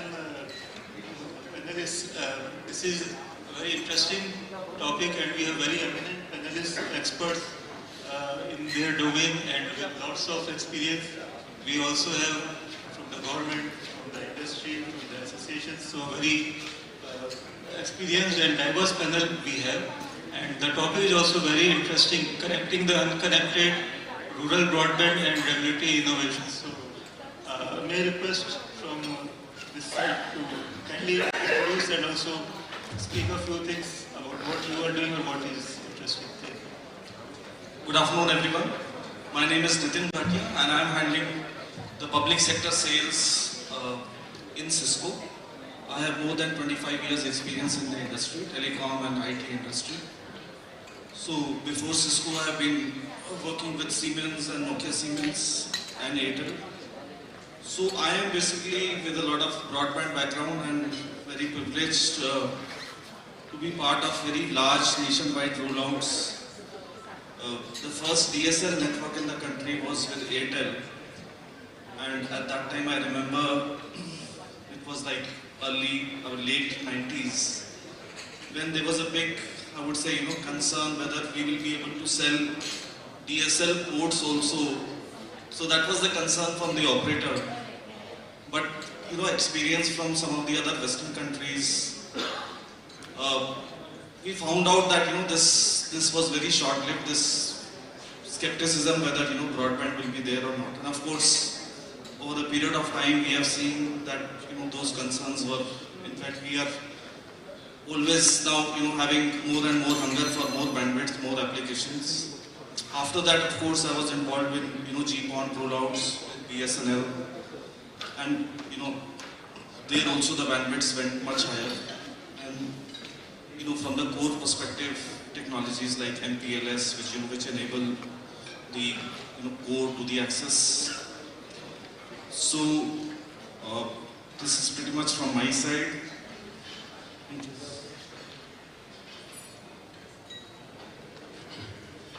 Good afternoon. My name is Sanjay Kavle, and I'm one of those fortunate who has worked with the government organization like Indian Air Force, where I learned about the communication. Thereafter, I changed over to private companies, vendors and operators both. All along, I have been working mainly on transport, starting right from 2 Mbps, 8 Mbps, 140 Mbps, going to SDH, GWDM, OTN, IP, GPON. So I've seen the transport going from 2 Mbps to now Gbps at home. Also, I have an experience of working with operators, where I was designing, planning and buying, and with the vendors where I have been solutioning and selling. At the same time, I have also got an opportunity, I should say, that I have changed over from active domain, where I was selling all this equipment that I spoke about from the transport domain, to a passive domain, where I am now selling the solutions for fiber and fiber to the home and so on. So it gives me a pleasure to be here and share my viewpoints from the passive perspective for the solutions to the rural connectivity and share the diets with all the esteemed people here. Thank you. Thank you, Sanjay. Good afternoon. I am Jairam. I am from Hughes Communications India. Hughes has been in India for the past 28 years, and despite all the odds, we have had the belief in our core, which is satellite. And today, not only we are the #1 VSAT service provider by far in the country, but we have given birth to, or we have been instrumental in bringing in new technologies like the first ever service provider bringing KU band to India, providing managed services on private LTE.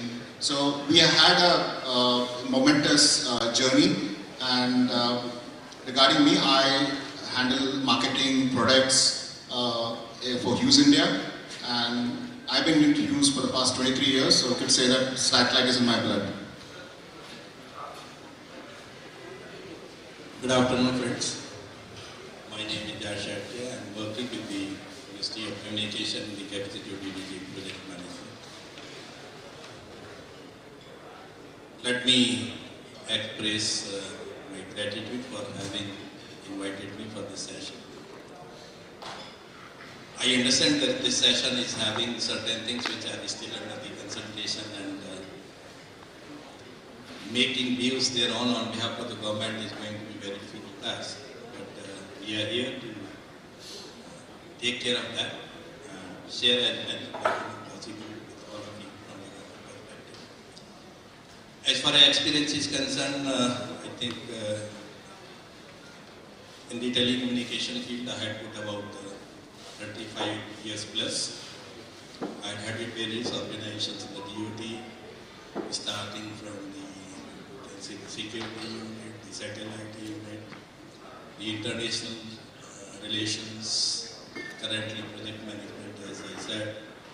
I had also been fortunate to serve as the head of regulatory in the government of Mauritius under the bilateral treaties of the two countries. And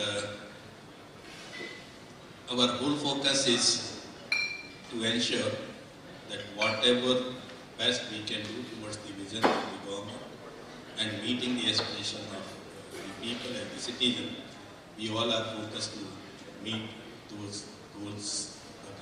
Thank you. Good afternoon and Jai Hind. I am Lieutenant General A.K. Bhatt, retired from the Indian Army after a service of approximately 40 years. And like the space industry in India, I am new to this domain.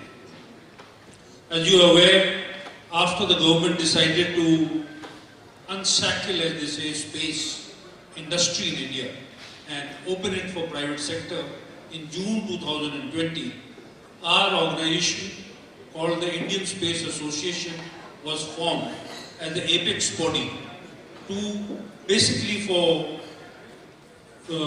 ensuring that the best policies come in India. We ensure ease of doing business here. We have international cooperation, carry out work for capacity development in India, and also provide interface with one major user, that is the strategic domain, that is the defense forces.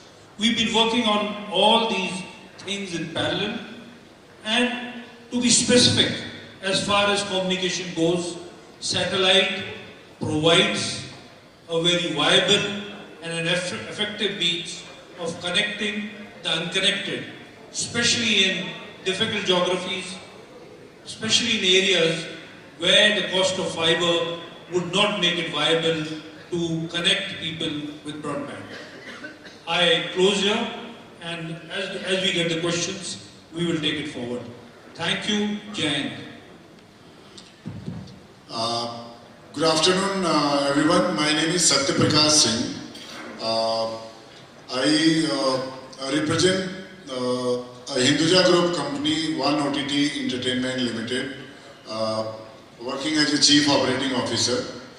On personal ground, I have around 25 years of experience. Out of this, 20 years I spent in developing markets for broadband business only. So we are service provider pan-India, and we are one of the leading players today, having all media of connectivity, including broadband over satellite.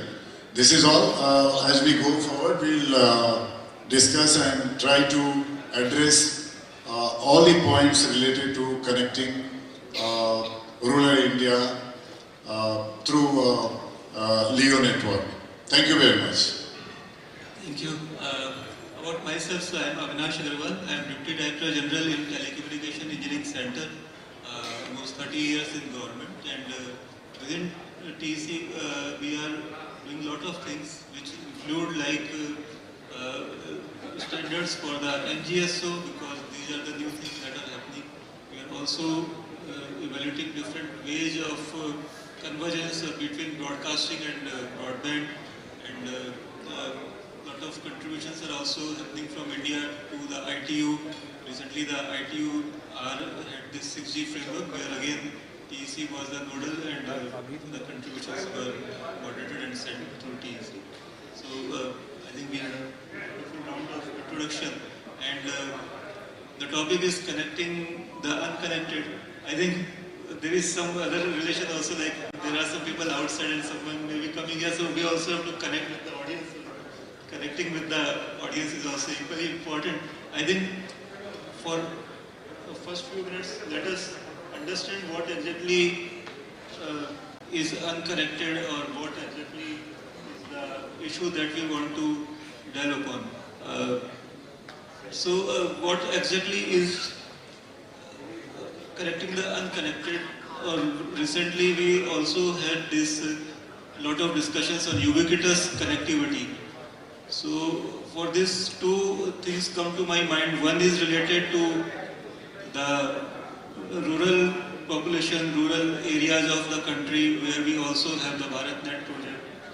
We also have the 6G framework at the ITUR level where again this ubiquitous connectivity is something that was proposed and strongly recommended by India and accepted by other countries. And again that the ITUR framework talks of ubiquitous connectivity where connecting the unconnected or bridging the digital divide is a core theme or one of the 6 use scenarios.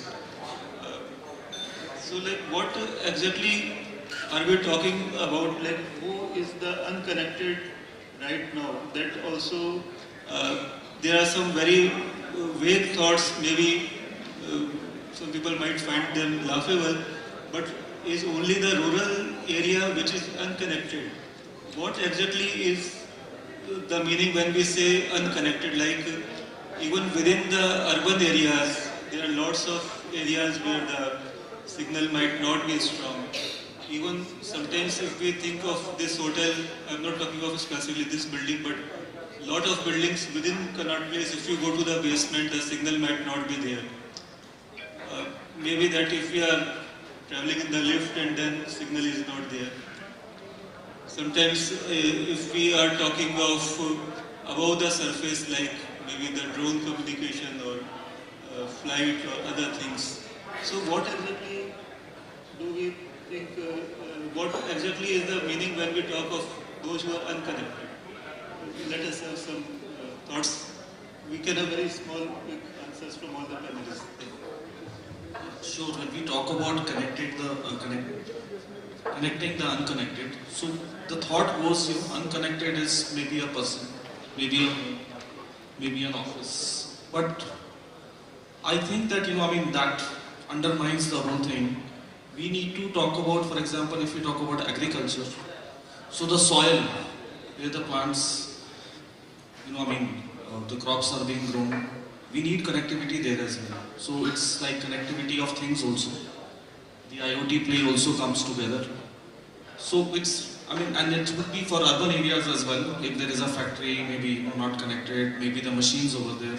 So connectivity is going to be like, everywhere, not restricted to person or homes. It needs to include things as well. And more so, I would say, with the rural and India being, predominantly agriculture-based economy. So the digital agriculture, or for example, health, which the rural areas are like, most, I would say, less connected over there. Those applications also need to take into consideration. For example, like Jal Jeevan Mission, which is the water. So when we are supplying water of 55 liters per capita, this is the target of the government to each household. So the taps, whether really the water is going there with what frequency. So we need connectivity to the taps also. And in between, the pipeline and the pumps and the sensors which are all far away. So those also need to be considered. Thank you, Nidhi. As the question says, like, is the rural only unconnected, or even the urban is unconnected? So anywhere where we do not have a connectivity with, as he said, maybe person, home, business, or machine, is unconnected. Now, if you look at the statistics, it mainly focuses on rural, because we say that only 40% of the rural is covered and 60% is yet to be covered. And that's why I think the topic is, how do we go for rural connectivity? Of course, the solutions for rural connectivity and urban connectivity will be different, because urban has an infrastructure around it where it is not covered or unconnected part, whereas urban has, and rural does not have. So there are different ways of solution to that. So the particular answer is yes. Anybody who is not connected, whether he is in a village or in a city, like somebody said there is no connection in the metro, right? Or somebody says that there is no connection around the airport because of some limitations. So all those areas are unconnected, wherever they are. And we are here to talk about the solutions, and there are different solutions for that. Thank you. Thanks, Sanjay. So I had the benefit of hearing Nitin and Sanjay. So I would like to define the unconnected as anything. I mean, thing includes a human being, a business, or even a machine, which is deprived of or which doesn't have access to reliable connectivity to achieve something. I would say that is unconnected. But again, it's a grade of unconnected. I would like to say something on that.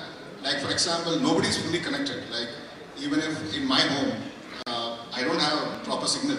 So, but we are fortunate enough to have at least a 90-95% connectivity wherever we are.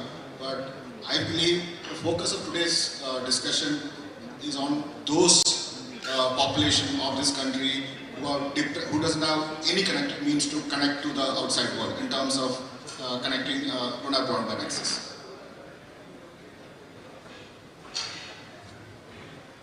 For me, the connectivity is having a different perspective. The first perspective is, as a citizen, how two different societies, two different places, two different geographies are having the differences.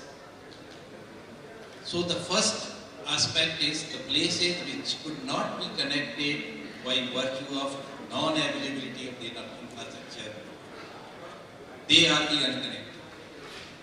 Second aspect is the places or the people or the other things which could not be connected due to the affordability issue. That is unconnected. The people who do have the relevance, the industry do have the relevance to have the connectivity, but we could not connect.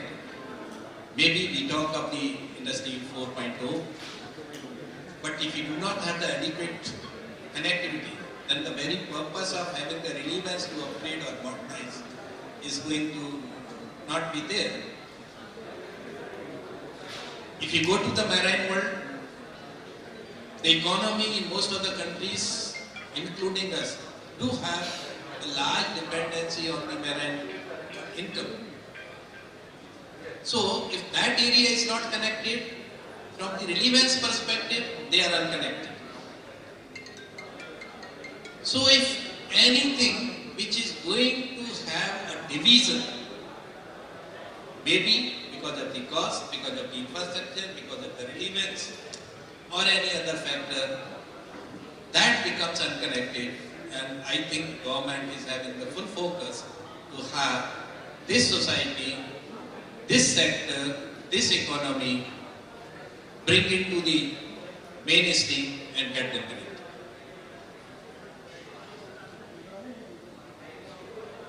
Apart from what has been mentioned, of course,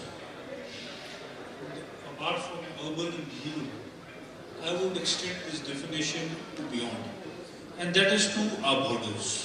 Areas of 7,500 kilometers where our defense forces are there, where it is essential today to have a means of communication which is beyond the radio. A broadband connectivity for all possible usages. And also, connected to in our border areas is not villages, but even this migrant population, which in many areas would move up in summers and come down in winters. Today they are looking at connectivity. And one of the challenges for the security of the nation which we are facing on the northern borders is these migrations downwards from the higher reaches have become permanent because of lack of connectivity. Because if there is connectivity, there would be more motivation to stay back in those areas. And they will be able to do, be it education, be it medical, be it all the usages that is available to them where they are.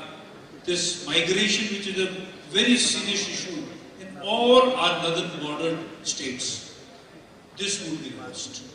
So, connecting the unconnected, if I would summarize, would also include our security forces which are on the border, even our navy, like the previous speaker mentioned, not only for our fishermen which are going there, but even for our Coast Guard and Navy.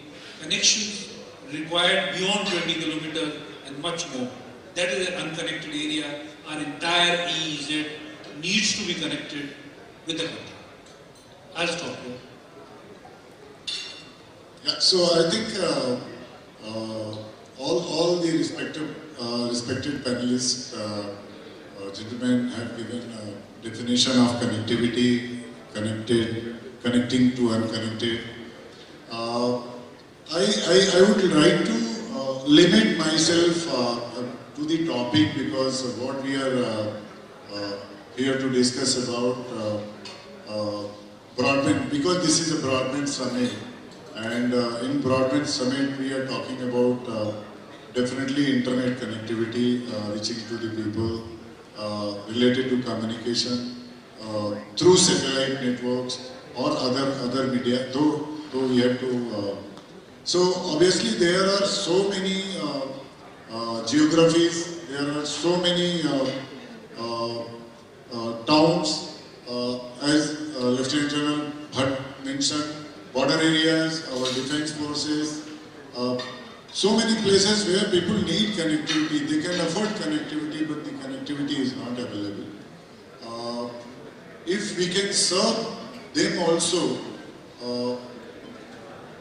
many of the purposes are solved. Like earlier days, I remember Avinash sir, long back when TV was launched, in a village there were only one or two people who were having TV, and entire village used to come to that place and watch some interesting serials or programs. So today also government has taken a lot of initiatives connecting villages, connecting Gram Panchayats and all, but I think lots needs to be done more. We'll as we go forward, we'll continue discussing. Thank you very much. Thank you. So lots of perspectives were there about what could be said as unconnected, and as you mentioned, that was a very interesting angle about the border or our armed forces in the Navy, in the High Sea or others. That was also an important perspective. As you mentioned about not only humans but also things, Internet of Things or connected devices or anything. So a lot of things are there, a lot of aspects are there about being unconnected, and we are now focusing only on the unconnected related to the broadband connectivity only. And also, like, let us focus on the rural broadband connectivity right now, because only we are focused on that in this session. Before we go to the technology and other things, let us have one more question related to context setting or background, and let us understand that why still, let us not talk of the new technologies like emerging things, IoT or other things. Those are technology driven, but basic broadband connectivity. So I think the TRI report of August mentions roughly around 58 or 60% rural broadband connections, if I am correct, if I recall correctly. So roughly like 40% of the rural population is still not having broadband. This is what I understood from the report. So what are the basic reasons that why this broadband connectivity is still not available to such a large population? And this question is also like, I am not able to understand, like we have one of the largest and one of the fastest rollouts of 5G in the world. I think no other country would have such large scale and such fast rollout. So that capability of rolling out networks might not be a challenge for our country. Government is also doing a lot of things, funds are being available through different schemes, so funding might not be a challenge. So what is this that still the rural or not just rural, but even in urban areas, the broadband penetration is not what was expected. So any thoughts? Let us start from this side. And if anyone wants to skip the question, you can just pass it on to the next one. Okay, thanks Avinashji, and I would like to thank Sasiji and Bharat Exhibition also for giving us opportunity and platform to share our views, and definitely a lot of people, including government authorities, industry will listen this and understand what is exactly required to increase the penetration and connectivity. In today's scenario, I think we are good in urban areas, though 100% penetration is not available. But as rightly said, Avinash sir, we have 65% of population around staying in real Bharat, what we say, in villages. And I don't deny government has done a lot of investment and a lot of activities has been done. They have encouraged a lot of private sectors also to do connectivity in smaller towns, cities, villages. Unfortunately, we have not been able to meet the objective and connect the people. Two, three important factors. One is the creating core network. So what happens? There are TSPs who are having their mobility network, they have advantages, but the network laid way back is not capable enough to handle the current requirement. Today, I remember in 2010, I was leading a company where I launched highest bandwidth plan was 5 Mbps. And if I talk about much before time, 2000, we were talking about 56 kbps and 64 kbps. Today, I think people are talking in Gbps. At least 100 Mbps has become a way of life, and people are ready to pay. Now, creating that capacity, taking to the villages is the major challenge. Companies like us who wants to definitely grow further, reach to the people, invest as per their capacities definitely, but still not able to do it, and there are multiple challenges, Avinashji. One thing definitely I see, because I would like to come back to the main topic where satellite LEO connectivity, what we are talking about. So I will come to the technology, but very specific point, like why still we have unconnected people? Just very specific points. We'll come back for the details later. Sure. So the major challenge is reaching there, because urban we have fiber availability everywhere, plus the laptop or smartphone penetration is another challenge, where even connectivity is there, people are not able to take the benefits, and this definitely represents the economic strata of the people, because they should be able to spend that much of money. There are people, but the major challenge is reaching those locations becoming challenge, and this is limited to only few service providers who have laid their network long back, invested money, they have milked those networks, but today still a lot of internet service providers or people willing to go there, serve those markets, and all biggies, I will not name anybody, but the easiest low-hanging fruit is available in urban areas. So everybody is focusing in urban areas today, because you have already laid network, you have to only generate more revenue, offer more services, connect more people, more and more, and there You have to invest first, more and more upgrade your network, and then you start getting. And there is always a question whether are you going to get your ROI back, how many years it will take. So the challenge is to Avinashi. One is laying down infrastructure, reaching there.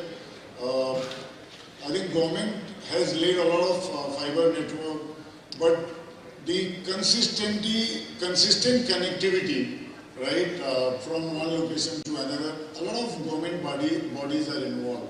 I have been interacting with some government bodies. So there are challenges in coordination which government may intervene and fix this. Enable private sectors also to take the advantage of the laid infrastructure. And there should be a common body who can coordinate with all internal government organizations, public sector organizations. Today you have to go to BBNL, BSNL, MTNL, RailTel, GAIL, Power Grid. These are the public sector organizations who have laid a lot of infrastructure, but unable to actually monetize this, and more than monetizing, reaching to the people.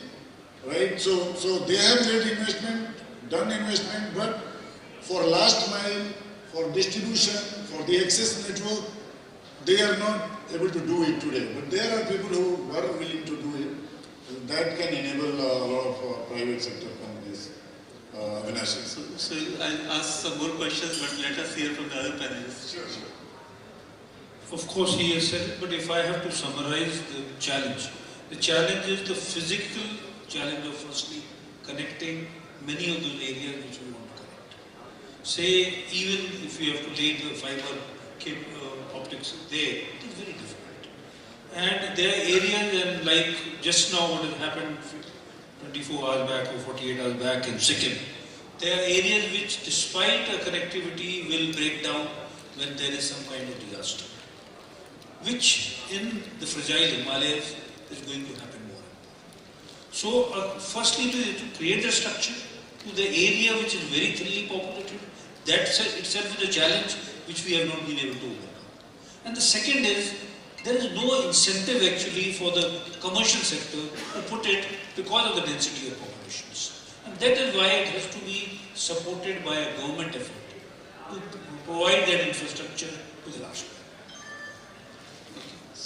So before I come to you, just a few thoughts, then I will continue with the panelists.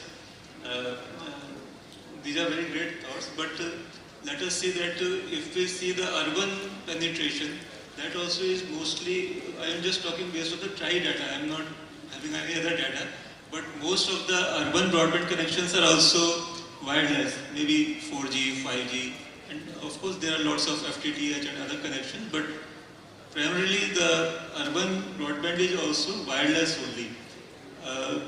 That is one aspect. And second is, again, like both of you mentioned that we are not able to reach there. But my question is exactly the same, that why we couldn't reach there, that is it inaccessible area? Is it not viable? Is it the users don't need the broadband? They don't have the devices as you mentioned. Like, what exactly is the core problem that, like, if it is commercially viable, maybe some private operator would be there, might be providing connections. If people want to use it, so either they don't know, they don't have any such application. So a lot of things come to the mind. So, sir, any thoughts? Not only this point, like anything you want to tell. So, I think let me make very clear, based on our experience in the government and having the industry interactions almost very frequently, the foremost reason why the connectivity could not reach to everyone, the primary responsibility is the techno-commercial solutions. Whatever techno-commercial solutions available today are not adequate to generate the revenue from the rural to the telcos to have their investment return. So since there is no return, people don't want to go to the rural. the business people here to make the business, not really to do everything for the social change. They do have the corporate responsibility, but they can't put the company for the social requirements. So, after understanding it, that yes, the telcos may not reach to entire nook and corner of the country, we initially thought that up to the taluka level, the block level, if you go back, even 2G connectivity was adequate, and we believe that if we increase our fiber connectivity from block to the village panchayat, probably since the connectivity would be available there, ecosystem will get developed. So what happened? The government laid the fiber under the BBNL from the block headquarters to the village panchayats, but due to non-availability of the ecosystem in terms of the content, in terms of the devices, at the appropriate affordable cost, in terms of the utility or the relevance to the specific class, like for the nomadic people, the people who are in the defense forces, the requirement of everyone is different. So somehow that also failed due to non-availability of the ecosystem at the level of the village panchayat and down. Then another thing is, we all understand that economy is very much dependent on the broadband connectivity. So whether it's urban or rural, we had seen the growth of the UPI and converting into the economic positions. It's true, if the broadband reaches to everyone, we will have the higher economy, better living, better medical care, that all aspects are known to the government, and I think on behalf of all of you here, we should salute the current Prime Minister who had the vision to have each place connected with the optical fiber. Right? But then associated things. The geography in the hilly areas where you hardly have say 20 meter, I think even 20 meters I'm telling more, width of the road. Now putting optical fiber cable on either side becomes difficult. Lot of area is covered by the snow, so you do not have the working timelines all around the year. You hardly get 4 to 5 months to work in that area. Operation maintenance becomes damn difficult due to the situation what we live in. In addition to that, these are the certain things which are natural. There are man-made issues. We have left-wing extremism in certain part of the country. Despite of our willingness, even the place is nearer to the town, we want to get it connected, but secure environment is not there where any, say, operator can go, lay the cable. You have issues. Nobody wants to have put their life to threat. So there are n number of the reasons why things could not go, and I think in the government there is a clear focus how the each is going to be addressed. To address the difficult areas in the say our left-wing exchange areas, government finally decided, okay, we will provide the connectivity to the citizens through the bases where our forces are settling. So the nodes or the BTSs are being put in those areas where the power is available through the supply which was being created for the defense forces or the paramilitary forces deployed there. Even on the border, we understand nomadic people are there. They move from one to another place based on their convenience.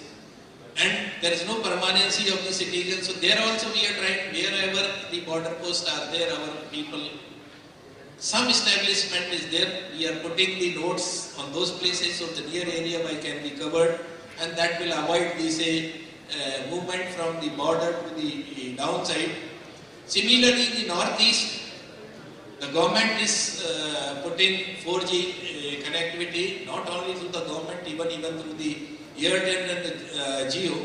So our all efforts are there to reach at least in form of the infrastructure of the optical fiber or other technologies, as I think we move on, we may keep on discussing.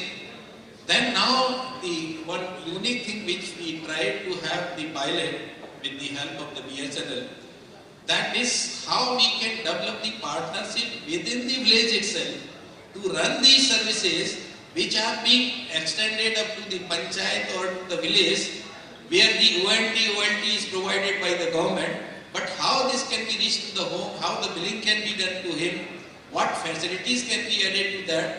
And let me share with happiness that trial has gone very successful. We are increasing, initially it was targeted to 1 lakh customers, now we had increased to 5 lakh customers, and probably in the days coming it may get further to 1.5 crores. So I think the whole approach of the government is to provide the connectivity to the last man of the country having the equal opportunities. Please. So I would request this side of the panel also to quickly just share the views that why So actually, General Butt and Mr. Shaikya have summed it up very well, in fact, and it's very complex. But fundamental issues.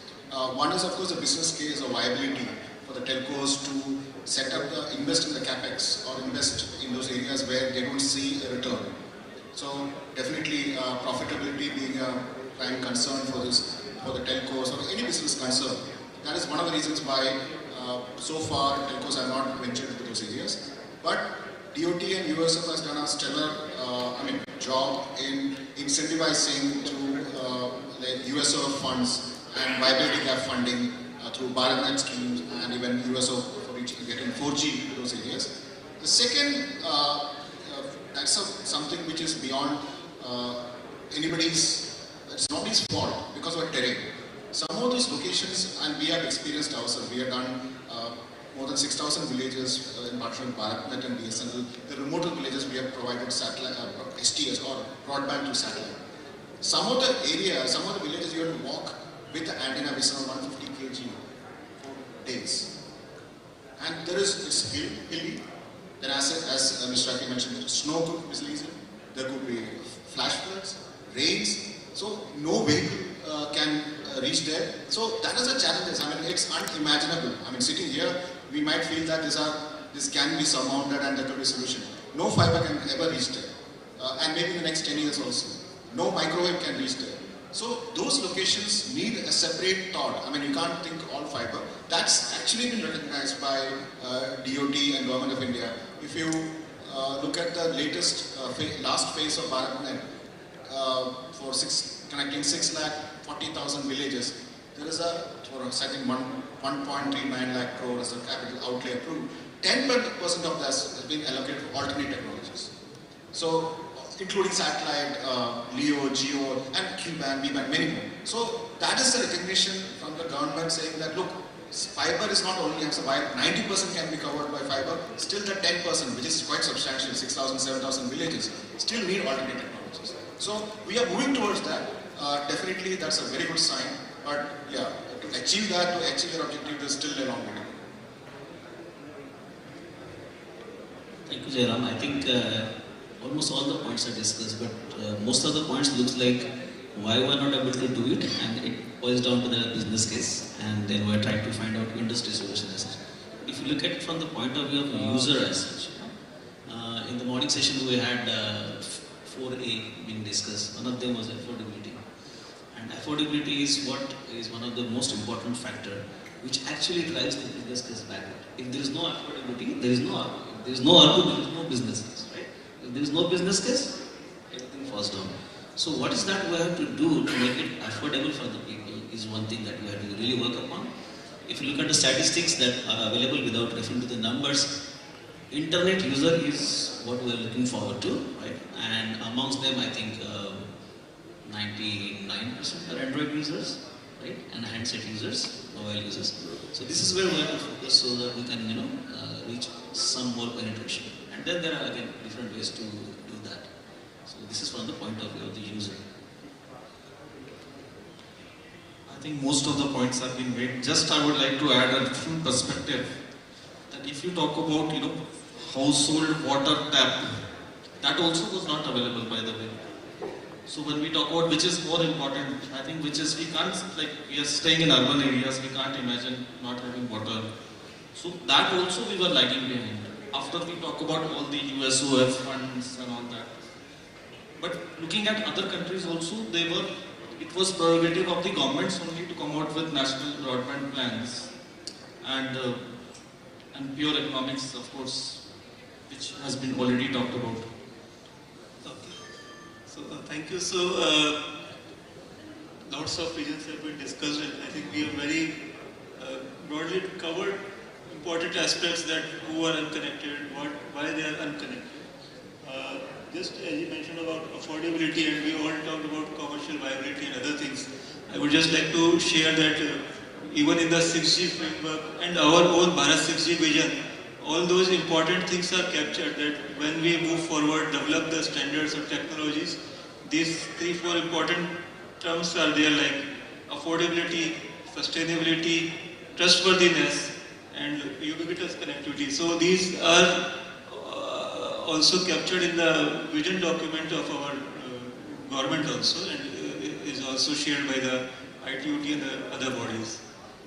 So as we have discussed about fiber and other things, let us now see that what are the enabling technologies and how we can reach out to the unconnected very quickly. So I think we have different technologies representatives here, like adequate representation from the satellite side also and from the access side also. And just to mention that in the TEC also we are framing the standards. We just recently released the standard for these interface requirements for NGSO, and now we are developing the essential requirement for NGSO also. That was just additional information, but let us talk of the enabling technologies. Now again we have the two aspects. One is the backhaul part, another is the last mile or the access part. So maybe first we get a view from the satellite side, then perhaps we can discuss from here.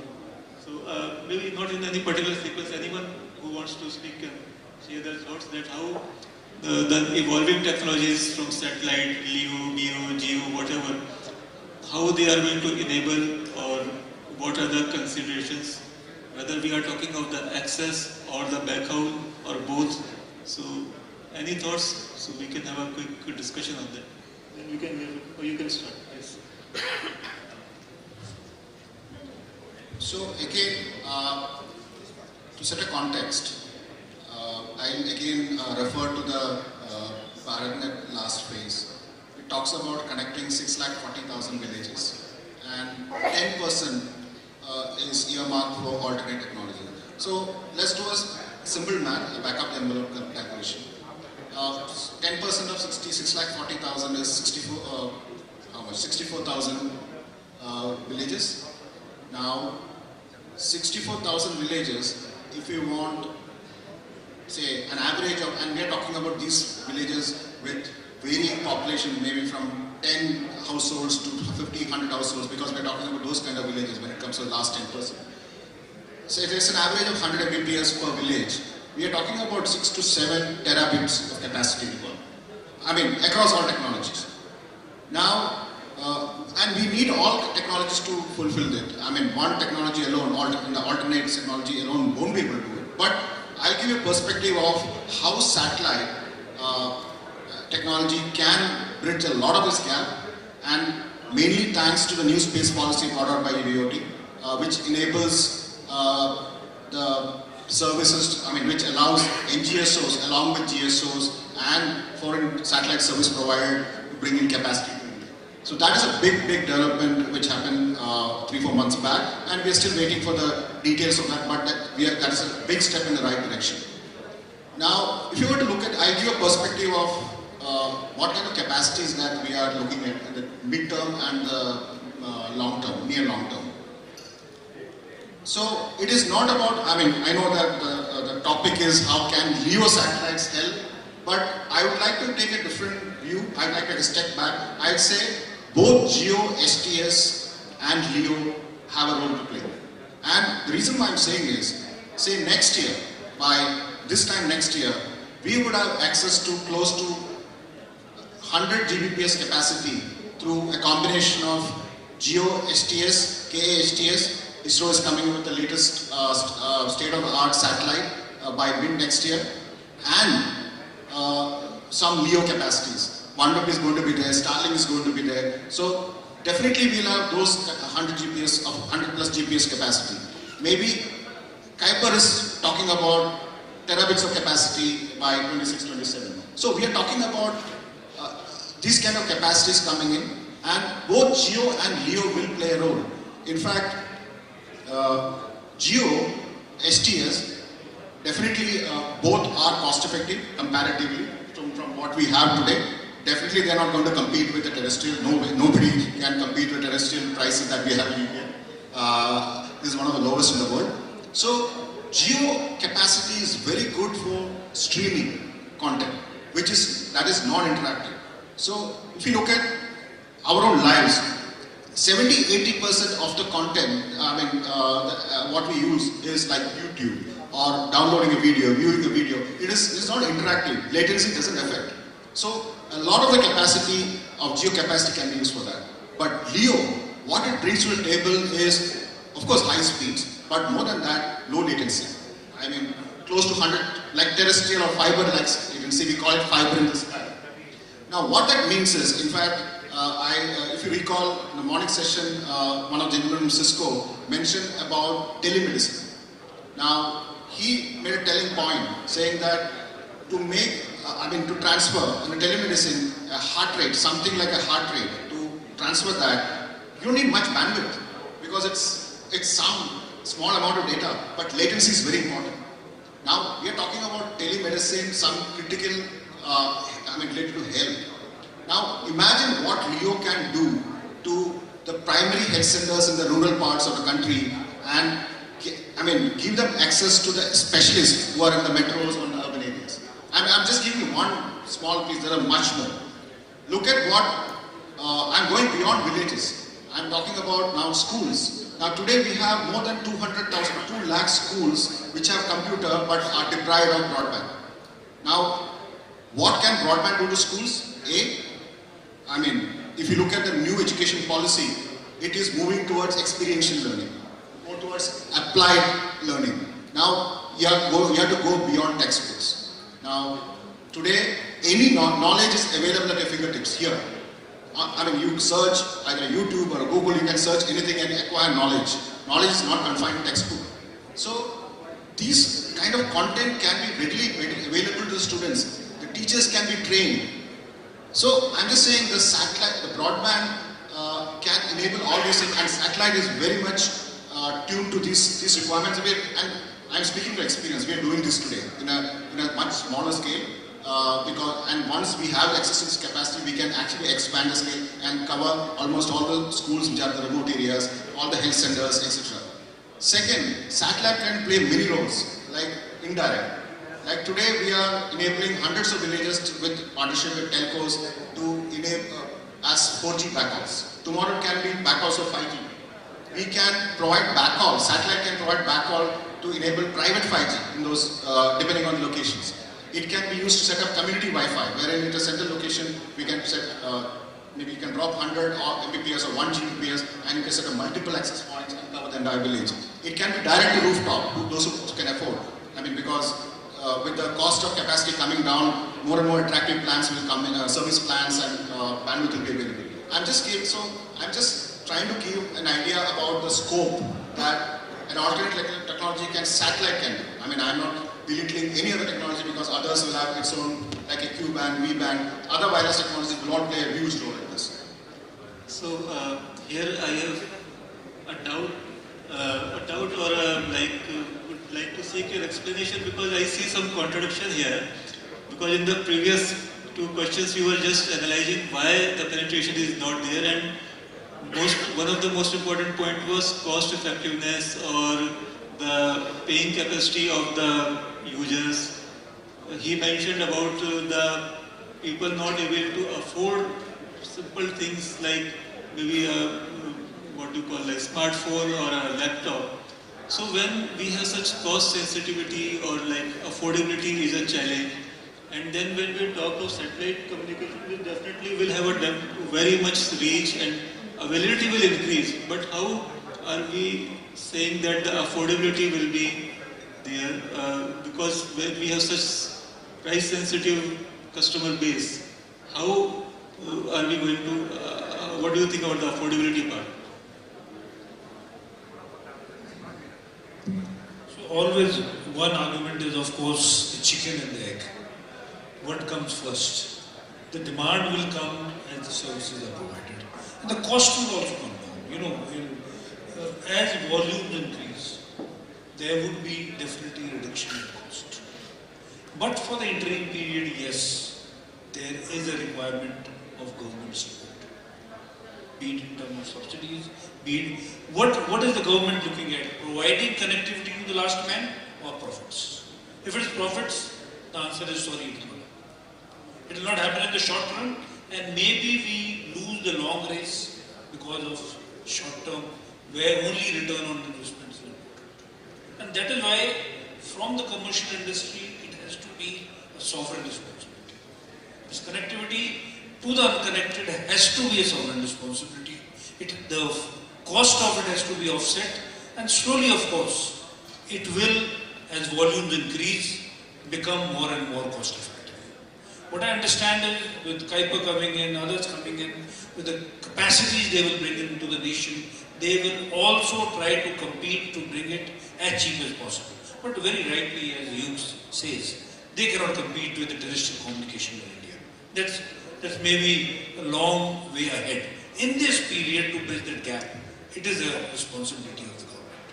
That is what I would say. So for the cost, you have suggested that you need that the industry needs government support and other things. But coming to Sir Prakashji, that what about the device ecosystem? Like even if affordability is taken care of, but whether the devices are there, what is the device ecosystem? What is the cost of that?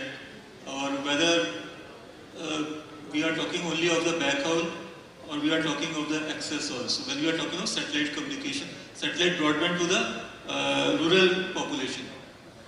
I think, Avinash, you have this question is very important, and I would say taking one path will not work in today's scenario. So today the problem for most of the service provider is reaching there by laying their core network. So one is reachability, right? So LEO will definitely help.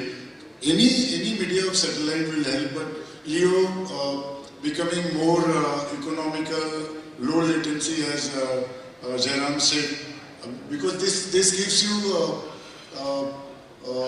faster transactions, faster transmission of data, and and obviously launch pad. I mean, a lot of people compared to Geo, this is more cheaper for the service provider. For this I don't want to take name of any service provider, but there are so many. Those are coming. So one is reaching there, and in this society today, especially in urban areas, I feel that there should be one model where link has reached at one place, and from there local access network is created with somebody. So I am a service provider. I own LEO satellite. I bring capacity to one village. I partner with somebody, share some profit with him, give opportunity to on him also, and make him also invest in the local network. So you are suggesting satellite for the backhaul? G. Because what will happen, sir? Today people do not have laptop and smartphone. When we talk about connecting the last customer, end customer, then there will be another cost involved. say disk cost, right? For receiver, you need to install one disk at each customer the way BTS does today, or any satellite service provider. So that cost is additional apart from plus CPE cost. And this is pre-condition that he should have a laptop or a smartphone to use, right? On top of that, he has to take cost of CPE plus the disk. So advisable in the current scenario for faster rollout and taking more faster benefit, reaching more people. It is. I believe that there should be a mix of both. Using Leo for backhaul, and then local networks should be created with the help of some local partner. We have millions of homes connected through local cable operators, right? They can play major role today for connecting each homes, provided obviously affordability and all, which if taken care. So just before coming to you, just very briefly, can you suggest in some country like UK or others, we see that directly coming to the users. Is it feasible in our country, considering the cost, considering the device ecosystem? Very briefly. So I largely agree with Mr. Singh, what he said. In fact, if you recall what I recommended or the use case I told about, I think 70-80% was using satellite as a backhaul. Whether it's community Wi-Fi or community hotspot, or whether it's 4G, enabling 4G or private 5G. I mean, you can drop large amount of bandwidth to one location and distribute it through either through LTE, 5G, FTTH or Wi-Fi, wireless. Now, but there is another aspect wherein some of the affluent households or individuals can afford to buy, they will buy. That may be a small percentage. But we have to, this is the villages I'm talking in general, but if you're talking about some institution, government institution like health centers, schools, they may need a captive or a customized requirement, and they may be able to afford with sufficient government funding. So, depending on the use case, but on a larger, broader scale, yes, satellite can be used effectively as a backup. There's no doubt about it. So, a mix of both your suggestions. Okay, so now I will request Nitinji and Sanjayji that, of course, fiber is there, satellite we have discussed in brief, and there are some more technologies like microwave, I'm talking of the backhaul, E-band, free space optical communication, then we have Wi-Fi, other technology might also be there, and for the access, of course, for 4G or 5G is, why not 4G or 5G itself? So, what are your thoughts? Like satellite is one aspect, fiber is another aspect. What can be other things, how we can reach out to the unconnected quickly? Yeah, so from Cisco perspective, we have been involved in 5 of the BharatNets today, and if you look at lighting up the fiber, which is also one of the points, we can look at backhaul. So we feel that MPLS technology, which is from the block to the Gram Panchayat, that technology is the best fit currently. And after that, we can look at, from the access perspective, FTTH is of course one of the options, and of course 4G, 5G will provide the wireless technologies. And we can also look at, from a backhaul perspective, the ISM band for point-to-point, wherever fiber is not feasible. As I think we all understand, not always the fiber connectivity will be feasible, even from the backhaul perspective. So those areas we can look at, point-to-point ISM band wireless technologies, which I think BSNL is also considering for their 4G backhaul current network rollout. So that has been our experience, and we also need to take into consideration that, from the long-term perspective also, like, while we want to meet the short-term goals, the technology that we choose should be able to, we look at life of 10 years minimum as what I think the government is thinking. That the backhaul technology should be able to cater to whatever is the access technology. Should not happen that we have synchronization issues, that we choose a backhaul technology which cannot, synchronize the 5G or the LTE base station, or later on other technologies. Another aspect we need to understand that, why we have landed in this stage is that if you look at, from the government perspective also, the BSNL, their LTE rollout also, didn't happen on the right time. It was quite delayed. So while they are focusing to generate the revenue for the, A, B, C class cities, which got delayed, so they also don't have funds to go straight away to the rural areas. And on the other hand, if you look at the private telecom service providers also, so this whole concept of broadband picking up was mostly driven from OTT and from this COVID with this work from home and remote education. So all those are also quite recent phenomena, wherein now we see that even in the urban areas you want to go with FWA, you want to go to FTTH, which was not the case few years back. So from a phase perspective also we have to see and not jump to some conclusion that we failed earlier, but there were few reasons due to which the things didn't take off as what we wanted. Thank you. Sanjay, your thoughts? I'll just take up 2 points on the question. You said what are the alternatives, microwave and things are not working out. You said FSO, that is the free space optics. Again, I was fortunate to work with one of the FSO company. And all I would sum up is, let it settle down. The technology is very good. In fact, the company where I was working, co-linear, had a 10 Gbps system, point to point, protected by another parallel track of E-band radio. Right? So E-band radio, if you make it free or not. But FSO being a free band, this is what every service provider wants. It's a good technology, but let it settle down in terms of technology as such. There are fading issues, and there are timing issues, there are direction issues, and filter issues, and so many issues are there, right? So leaving that aside, which is based upon my past experience. The second point that I will take up, because I am representing Comscore, so I look at it like this. In our morning session also somebody said that passive portion is equally important, right? So what happens is, when you land up on the ground, whether I come down to the ground by using satellite or anything like he said, NPS technology, or anybody giving a FTTH, finally what it is a passive. And that is where we say that we also equally participate in making the service cost effective. Right? It is not that only the active portion can, it is not only the end devices can. And generally the most ignored portion, as again I reiterated, it was said by Mr. Obera and Saket in the morning, that passive is always ignored. It is like last 2 line items into the BOQ, right? But that adds a lot of value. It adds to the life of the network, it adds to the reliability of the network.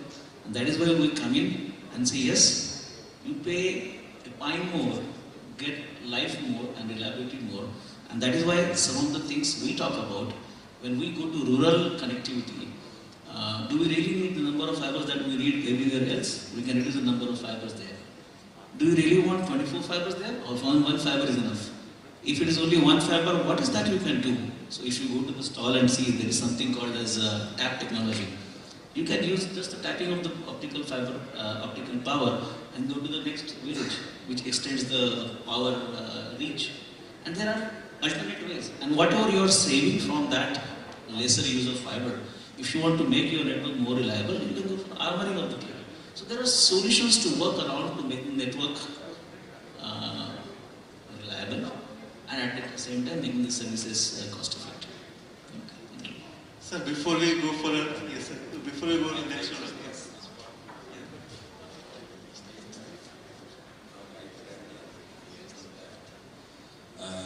Regarding the lack of funding for the 4G saturation basis, that is what the actual technology being utilized in DOT. Let me make aware everyone, there is no lack of funds as far as 4G rollout is concerned. It is being funded by the DOT, and I am fortunate that I am the nodal officer for the same project. So it's not the funding which is causing any issue. Another thing is, the primary concern for us was to have indigenous technology developed, and these areas we wanted to have the rollout with the indigenous technology under the Atmanirbhar project, and that too in the 700 or the 1 sub-G band. That all trial, POC, everything is complete. PO is under placement, and you will soon find the deployment of the 4G equipment of the BSNL in the uncovered places. clarify statement from my friend that people should not feel that the government has made the announcement that they will cover the uncovered places under the 4G saturation place, but there's any lack of funding support or the support is not excellent. To make that clarified. Sir, continuing on the same note, before we go for the next round of questions, can you kindly very briefly apprise us about some of the reforms that government has, Department of Telecom has taken up for especially for the satellite communication? So thank you, Avinashi. I think this is the most important part. So first of all, let us be very clear, the government doesn't have any specific technology preferences. We are technology agnostic. Whether the services are provided by A technology, B technology, government has no role in selection of it. If you remember and go little past, even for the cellular services, people chooses GSM, people choose the CDMA. Government did not put the hand that you have to use this technology or you have to use that technology. Here also, as far as rural is concerned, everybody knows due to the difficult terrain, satellite could be one of the favorable technologies. Whether it is going to be served by the geosynchronous under the HTS capabilities or by the LEO operators under the low latency benefits and the high bandwidth availability, our requirement is the people must reach to the ground and the connectivity must be extended. Technology is not a measure. To enable this all environment that countries should have the best possible technology reaching to the people, multiple reforms have been taken care in the country, starting from the space policy itself, which has been rolled out by the government of India through the ISRO. Wherein now even the facilities of the Indian Space Research Organization can be used to design, develop and launch their own satellites by the private entities at the premises of the ISRO. Second thing is, we have allowed the usage of the foreign satellites subject to they have the rights with respect to the orbital usage under the agreement to have been transferred to the country. There are many other open policy statements given in that space policy enabling environment provisioning for the entire welcoming state to the business people investing in the country. Coming to the DOT on the satellite usage side, we had taken a lot of efforts to go nearer to the investor and the service providers. Some of you may be knowing there used to be charges for the MPBT physical test charges for that had been waived off. We had waived off the multiple windows going and then you can have the single window clearance under the DDG satellite unit. The fee, or let me say the mobility which was not allowed on the VSAT, that has been allowed. The setting up of the Earth station had been allowed not only by the service provider individually, but the sharing of the hubs had been permitted. Anybody can set up the hub irrespective of whether he is licensee or the service provider, satellite provider, or he is just an entity who wants to have the license and render this. So many steps we have taken to move forward in this direction, and I'm sure in the days to come India is going to be the hub for having the both technologies, I should say the Earth station with the country providing the services all across the globe. And we again welcome all of you to give your suggestions. We are continuing to operate and come out with the new reforms whenever and whatever form it is required. We will ensure that the benefits of the technology must reach to the people. Thank you. You want to add something to that? No, I just want to add on and thank DOT and specifically Mr. Shakya and Mr. Niranian to bringing these reforms, and we look forward to many more such reforms to make our lives easier and contribute to the, have a positive impact on society, especially rural India. Okay, so now we have very less time available, I think around 10 minutes or so. So, and I want to cover a few more questions. So I would request that to be very specific, very brief in your answers. First, let us address the satellite communication because it is a new area in the country, so a lot of doubts and concerns are there. I'm not talking from the government side, but like from a user perspective also, that one is about the sovereignty issue, like while India is a big country, but in some countries, like small countries, like if the satellite provider is providing broadband, so how these issues are being addressed or what can be done about the sovereignty issue, where like the country has the ultimate right to see what is being uploaded or downloaded and all those things. So any thoughts on that? But we kindly be very brief so that we can have 2-3 more questions. Right, I think let me share my thoughts in line with the ITU guidelines. Any territory is the sovereign right of that government to decide what satellite is allowed to be permitted to operate therein or not allowed to be operated therein. Having their coverage of one satellite on any territory doesn't mean they have the right to serve to that country or forced to have the communication there. So I think as per the international norms, as well as ITU guidelines and the sovereignty itself of any country, this is not allowed to operate from any other side. That's a very clear, and everybody has an agreement on that, that the ITU laws which are international, which have been agreed by all nations, are the norm. And there is no doubt about following it. But yes, that does not mean that foreign satellites, after taking permission, cannot provide service. That provision is being made in our law, that even satellite may not be owned in India, but it can provide services provided the right permissions are taken. From you, like in the 6G framework also, they mention of non-terrestrial networks, NTN now, because till now that ITUR basically was dealing with the terrestrial communication for the 5G and 6G MT 2020 and MT 2030. Now they are talking of NTN also. So what could be the possibility or challenges of integration of the terrestrial and the non-terrestrial or satellite? Any thoughts? So one of the major use cases of NTN is direct to device.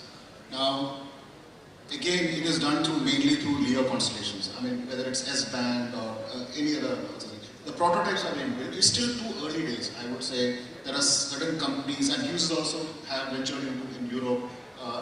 But it is in the very, very initial stages. But it's quite exciting because when you're talking about bridging the digital divide or connecting the unconnected, I mean, ultimately, as we all been taking that, how to reach the end user. Now, what is in the hands of the end user is a device, either a tablet or a mobile phone. So, the fastest way to reach, we should always look at how to enable that device to get access to connectivity.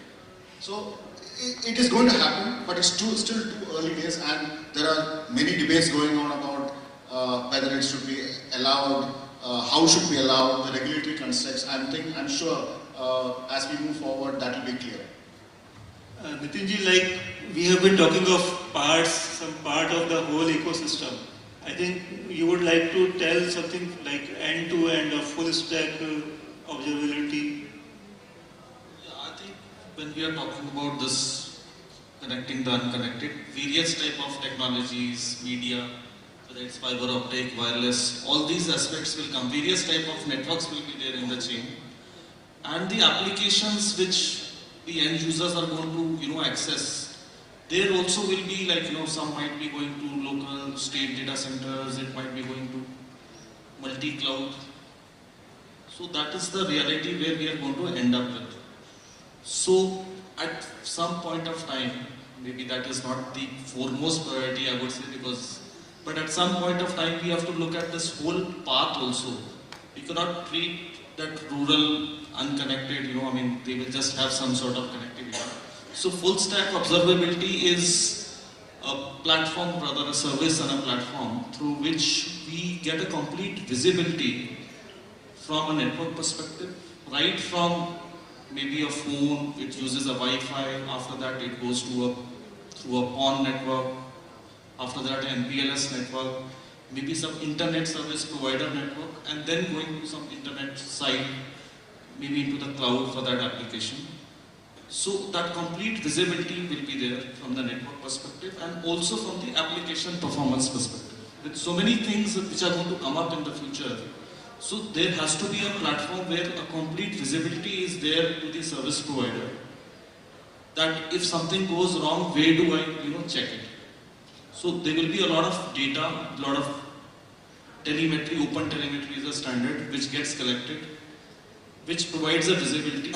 Then a lot of insights into that visibility and then clear actions if something goes wrong, whether it's at the application side or somewhere in this so many number of networks which are going to be there. Sajprakash, like when we are talking of satellite broadband and other things, what is the status or what do you think about the domestic manufacturing of the components, like maybe from the gateway or the VSAT terminal or the modem?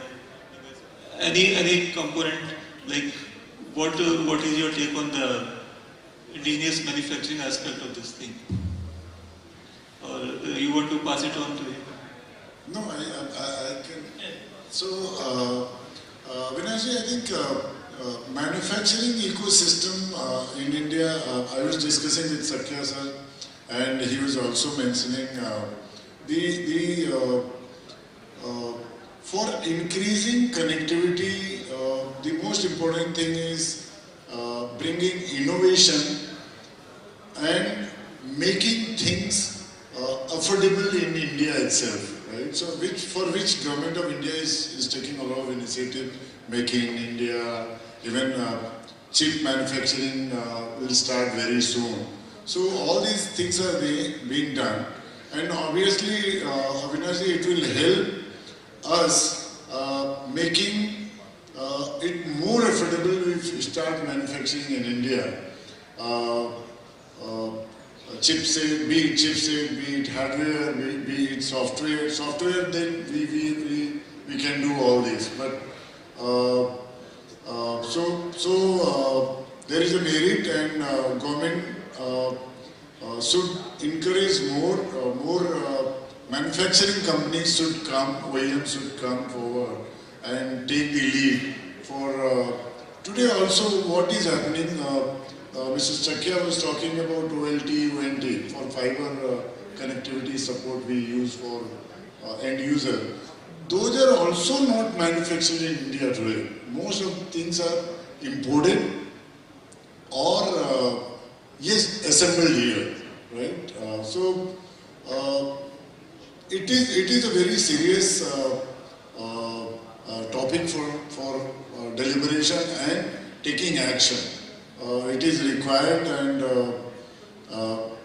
enabling local manufacturers, startups to get into this. This requires a lot of research and thought and support system to be created. Definitely. If there is a manufacturer, there are people available here who can definitely answer it better. But to my best knowledge, this is going to help definitely, sir, for better penetration and deeper penetration. Thank you. I think we are coming very close to the time limit.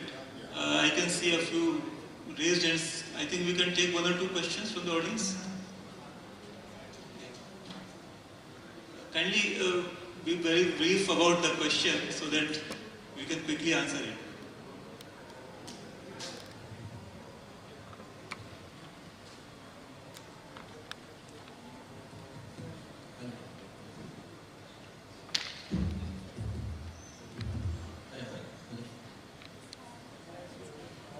Hello. Yes, we can hear you. Can you hear me? Yes. Thank you all panelists for the heavy and in-depth discussion. I have just summarized two things. What is the problem, why we are unconnected, I can find two ways, that is availability and affordability. One is availability is not ubiquitous and affordability is not uniform. That are those are two reasons why we are unconnected till now, be it in urban or it is in rural. So what can be the immediate solution and what can be the long-term solution? There is two aspects to it. So from my understanding, the immediate solution should be two things. Like the government should declare as it please, like everyone has the right to have roti, kapda and makan. So another two things also important nowadays. One is electricity and another is data connectivity. So the government should take the please to declare that these two things are also added to the basic necessity, so that every citizen of India can get all these five essential things in their life. So it is the declaration from the government, but the responsibility with all citizens. Like in my case, I have one example, like 5-4 years back, I have handed over my second-hand phone, smartphone to my mate. So she started using it for the entertainment purpose, but while COVID came, her son was going to school, and while attending this online classes through that mobile, he came to realize that what is the importance of data services. So that one was two aspects, and for the long term, will not depend upon the one kind of solution. It will be multiple solutions across all locations. So one technology cannot solve all problems. We have multiple technologies to solve all problems. So, thank you for your suggestions. Any more questions? Yeah, good afternoon. The way we were talking, even he is talking about the same thing, that like Shakir sir, Bhatt sir was saying, that maybe we can reach up to the block level, maybe up to the panchayat level, but after that affordability is, like problem is happening to reaching to the each villagers, that they should understand what is the importance of this one, they should get it, but as of now they don't have money to do it, or they don't have that inside power is coming in, they don't finding it as useful. So what the government can do it, like whatever the suggestion you are giving, it can be added one more suggestion, that the way USO fund is being used, like you are giving the fund and then putting the setup, and all we know how the government funded project, it is starting is very easy, but continuation of that is not so easy. Okay, so what can be done? Those funds can be utilized the way we have done for gas cylinder, for urea and all those things. Maybe let us say the village, like you give up to the block level, then there is 100 village, 100 household are there. Then maybe one vendor can decide, maybe my running cost for the month is 30,000. Maybe government give the direct money to the villager, okay, maybe 30 village, 30 households, and then they pay back to the vendor, so that ultimately they will understand this one, and then they keep on increasing, and more number will be added, automatically subsidy you can reduce them. So that can be one of the way of solution to getting unconnected.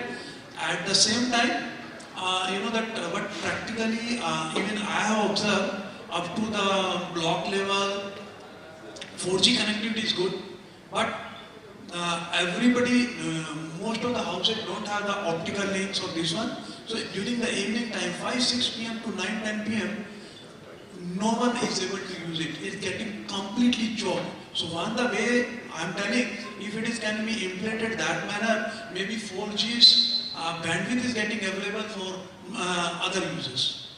Okay, thank you for your suggestions. If there are any questions, I think we can take one more question. If there is any question from the audience. Okay, I think there are questions. Yes, sir. Right. Let him react. I think we have suggestions, but let him react.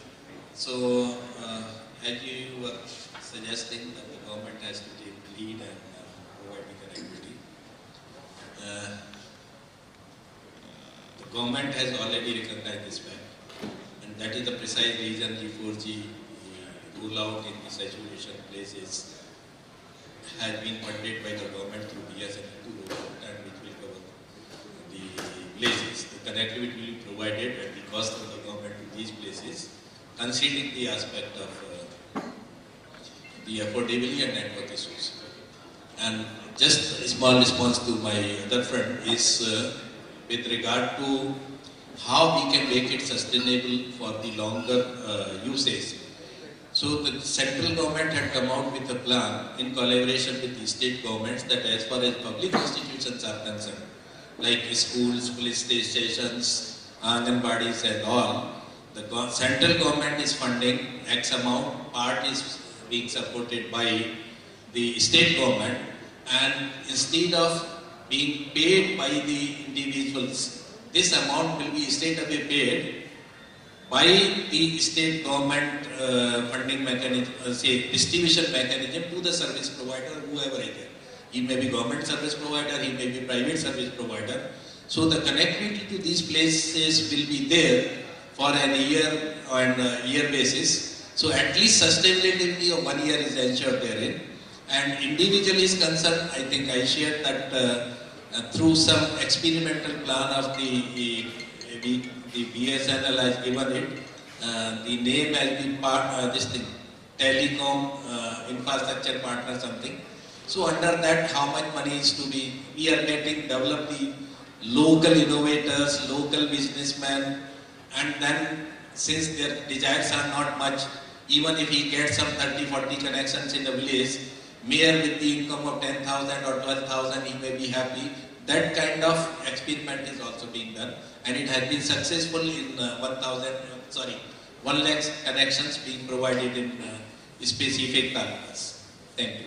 Thank you, sir. And in fact, we have run out of time. Please, now we have run out of time. So, sorry, sir, last question. I think we can discuss it offline because this can be a one-to-one discussion also. Yeah, one question just Sanjay sir. But if it is a question, then it is a question. It should not be your views only. No, it is a question. I think in our everyone is subscribed to unlimited data pack. So unlimited data pack. So in any form. So can we just we are not using 24 hours. So but we are subscribed data for 24 hours. So can we cognitively donate that package when we are not using, someone else should use our data packs? See, I think the services comes under the purview of the Telecom Regulatory Authority of India, and DOT is mere a policy maker, so probably I may not be the right person to reply to this. If any of the service provider is here, he may take this and he may decide that okay, you are allowed to pass on, but I am not even service provider. We have discussed that. Thank you. Now, over to Chairman. So I think we have discussed enough. I will just very briefly summarize what we discussed. That first of all, we explored that what is unconnected, and we understand that it is not just humans. It could be devices also. It could be, as you mentioned, that people, our soldiers or armed forces, either in the deep sea or in a remote place. But it could be like, even like right sitting here, we can be unconnected if we are going to the basement or in the lift. In my office, maybe in the so lift. So that is what in the morning that one of the delegates sent me a message. When they go through the metro underground, even let's say from Mehroli till almost till INA, there is no signal. In the tunnel and if anything emergency happens, nothing, old man, everybody travels in that. There is, for almost 7 to 12 minutes, there is no network. And also, like we identified that when we are talking of being unconnected, what could be the main reasons in the rural area? So, of course, affordability or non-viability is that thing, as you mentioned about some devices not being available or people not able to afford the devices. But sir, device, I agree with him, we don't manufacture much in India, but still the availability of the device is there. But the biggest problem it's not a, biggest problem is L1, which government, in the last event also I said, L1 is a big problem when government looks into it. In my opinion, T1 should be the option. If technically the product is not fit, but then there is no use of that product. If you go through L1, of course the T will be 5. The quality of the product will be T technically 5. That will be the lowest. You should look into technical 1, T1, and give them the order. But let us also see 95% of the network is from the private operators, where L1 or cable is not there. Yeah, I agree. No, I'm just referring to this thing, because we should look at T1. Yes, sir. And just to say, my personal view is that also perhaps some killer application for the rural people which could be indispensable for them might be a driving force. Maybe, sir, when we had the C dot in 89, 90s, they had a small EPBX and then give to the connection. Maybe that made another option to rural. Give one to village, let's say 20 connection. From there, you give it to this 20 house, some connectivity, that old EPBX of the C dot. I don't know how it can be worked out. And just two more sentences. Yeah, sure. We also discussed that while there are lots of technologies, fiber is of course there. Satellite communication is definitely a promising technology to reach out the unconnected, and then there are other things also, specifically like free space optical communication, Wi-Fi, band, and all those things. And we all think that it will be a mixture of all, not just one technology will be there. So a lot of things we have discussed, but we are very much thankful to you for providing us this opportunity, and I am very thankful to the eminent and very expert, learned experts on the dais who could throw the light and share their perspective, and also to the audience. Thank you. So, thank you, sir. Thank you very much. We had a good panel discussion. I do agree with the distinguished panelists that end of the day, connect the unconnect, which is a rural. At the same time, the delegate said that even in the, when you go in the metro, the undergrounds, there is no connectivity.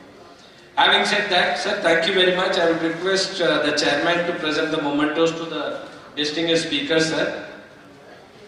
First to Mr. R. Shakya, DDG, Projects Management Wing, Department of Telecom. So DOT to TEC. TEC to DOT.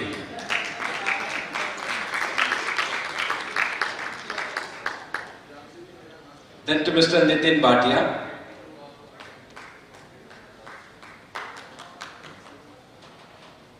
Then to Mr. Jairam.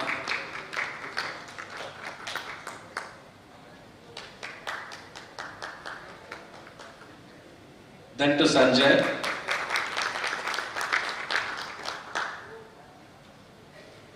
Then to Satyaprakash.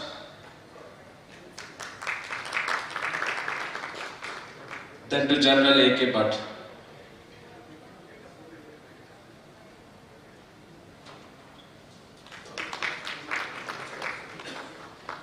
General Bhatt.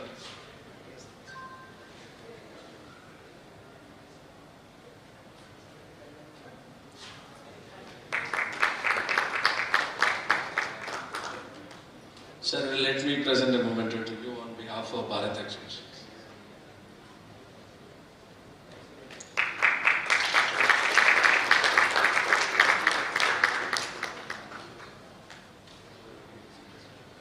Thank you so much, ladies and gentlemen. We come to the end of Broadband India Summit 2023. See you soon. In this year, we don't have any event, but there is an event of ITSI which we are managing, which will be on 8th December. If ITSI sends you to all of you, there will be a delegate. We will be in touch with you. Thank you. 7th December. Sorry, 7th December.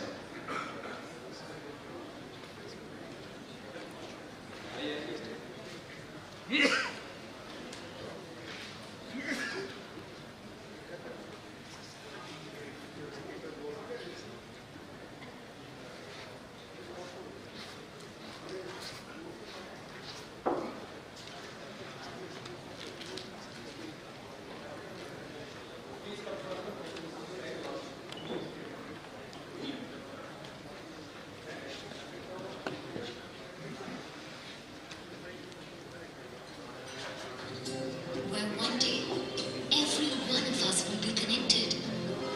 Everyone. From mountains, through hills, across rivers. There is a country where we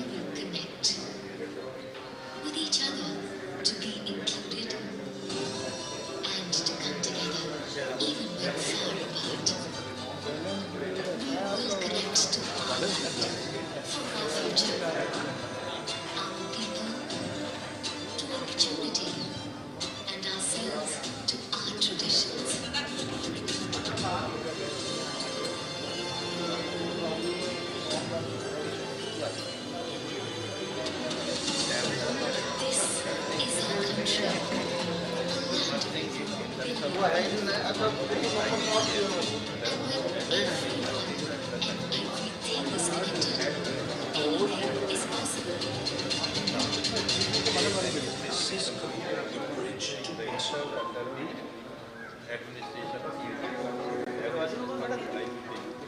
possible.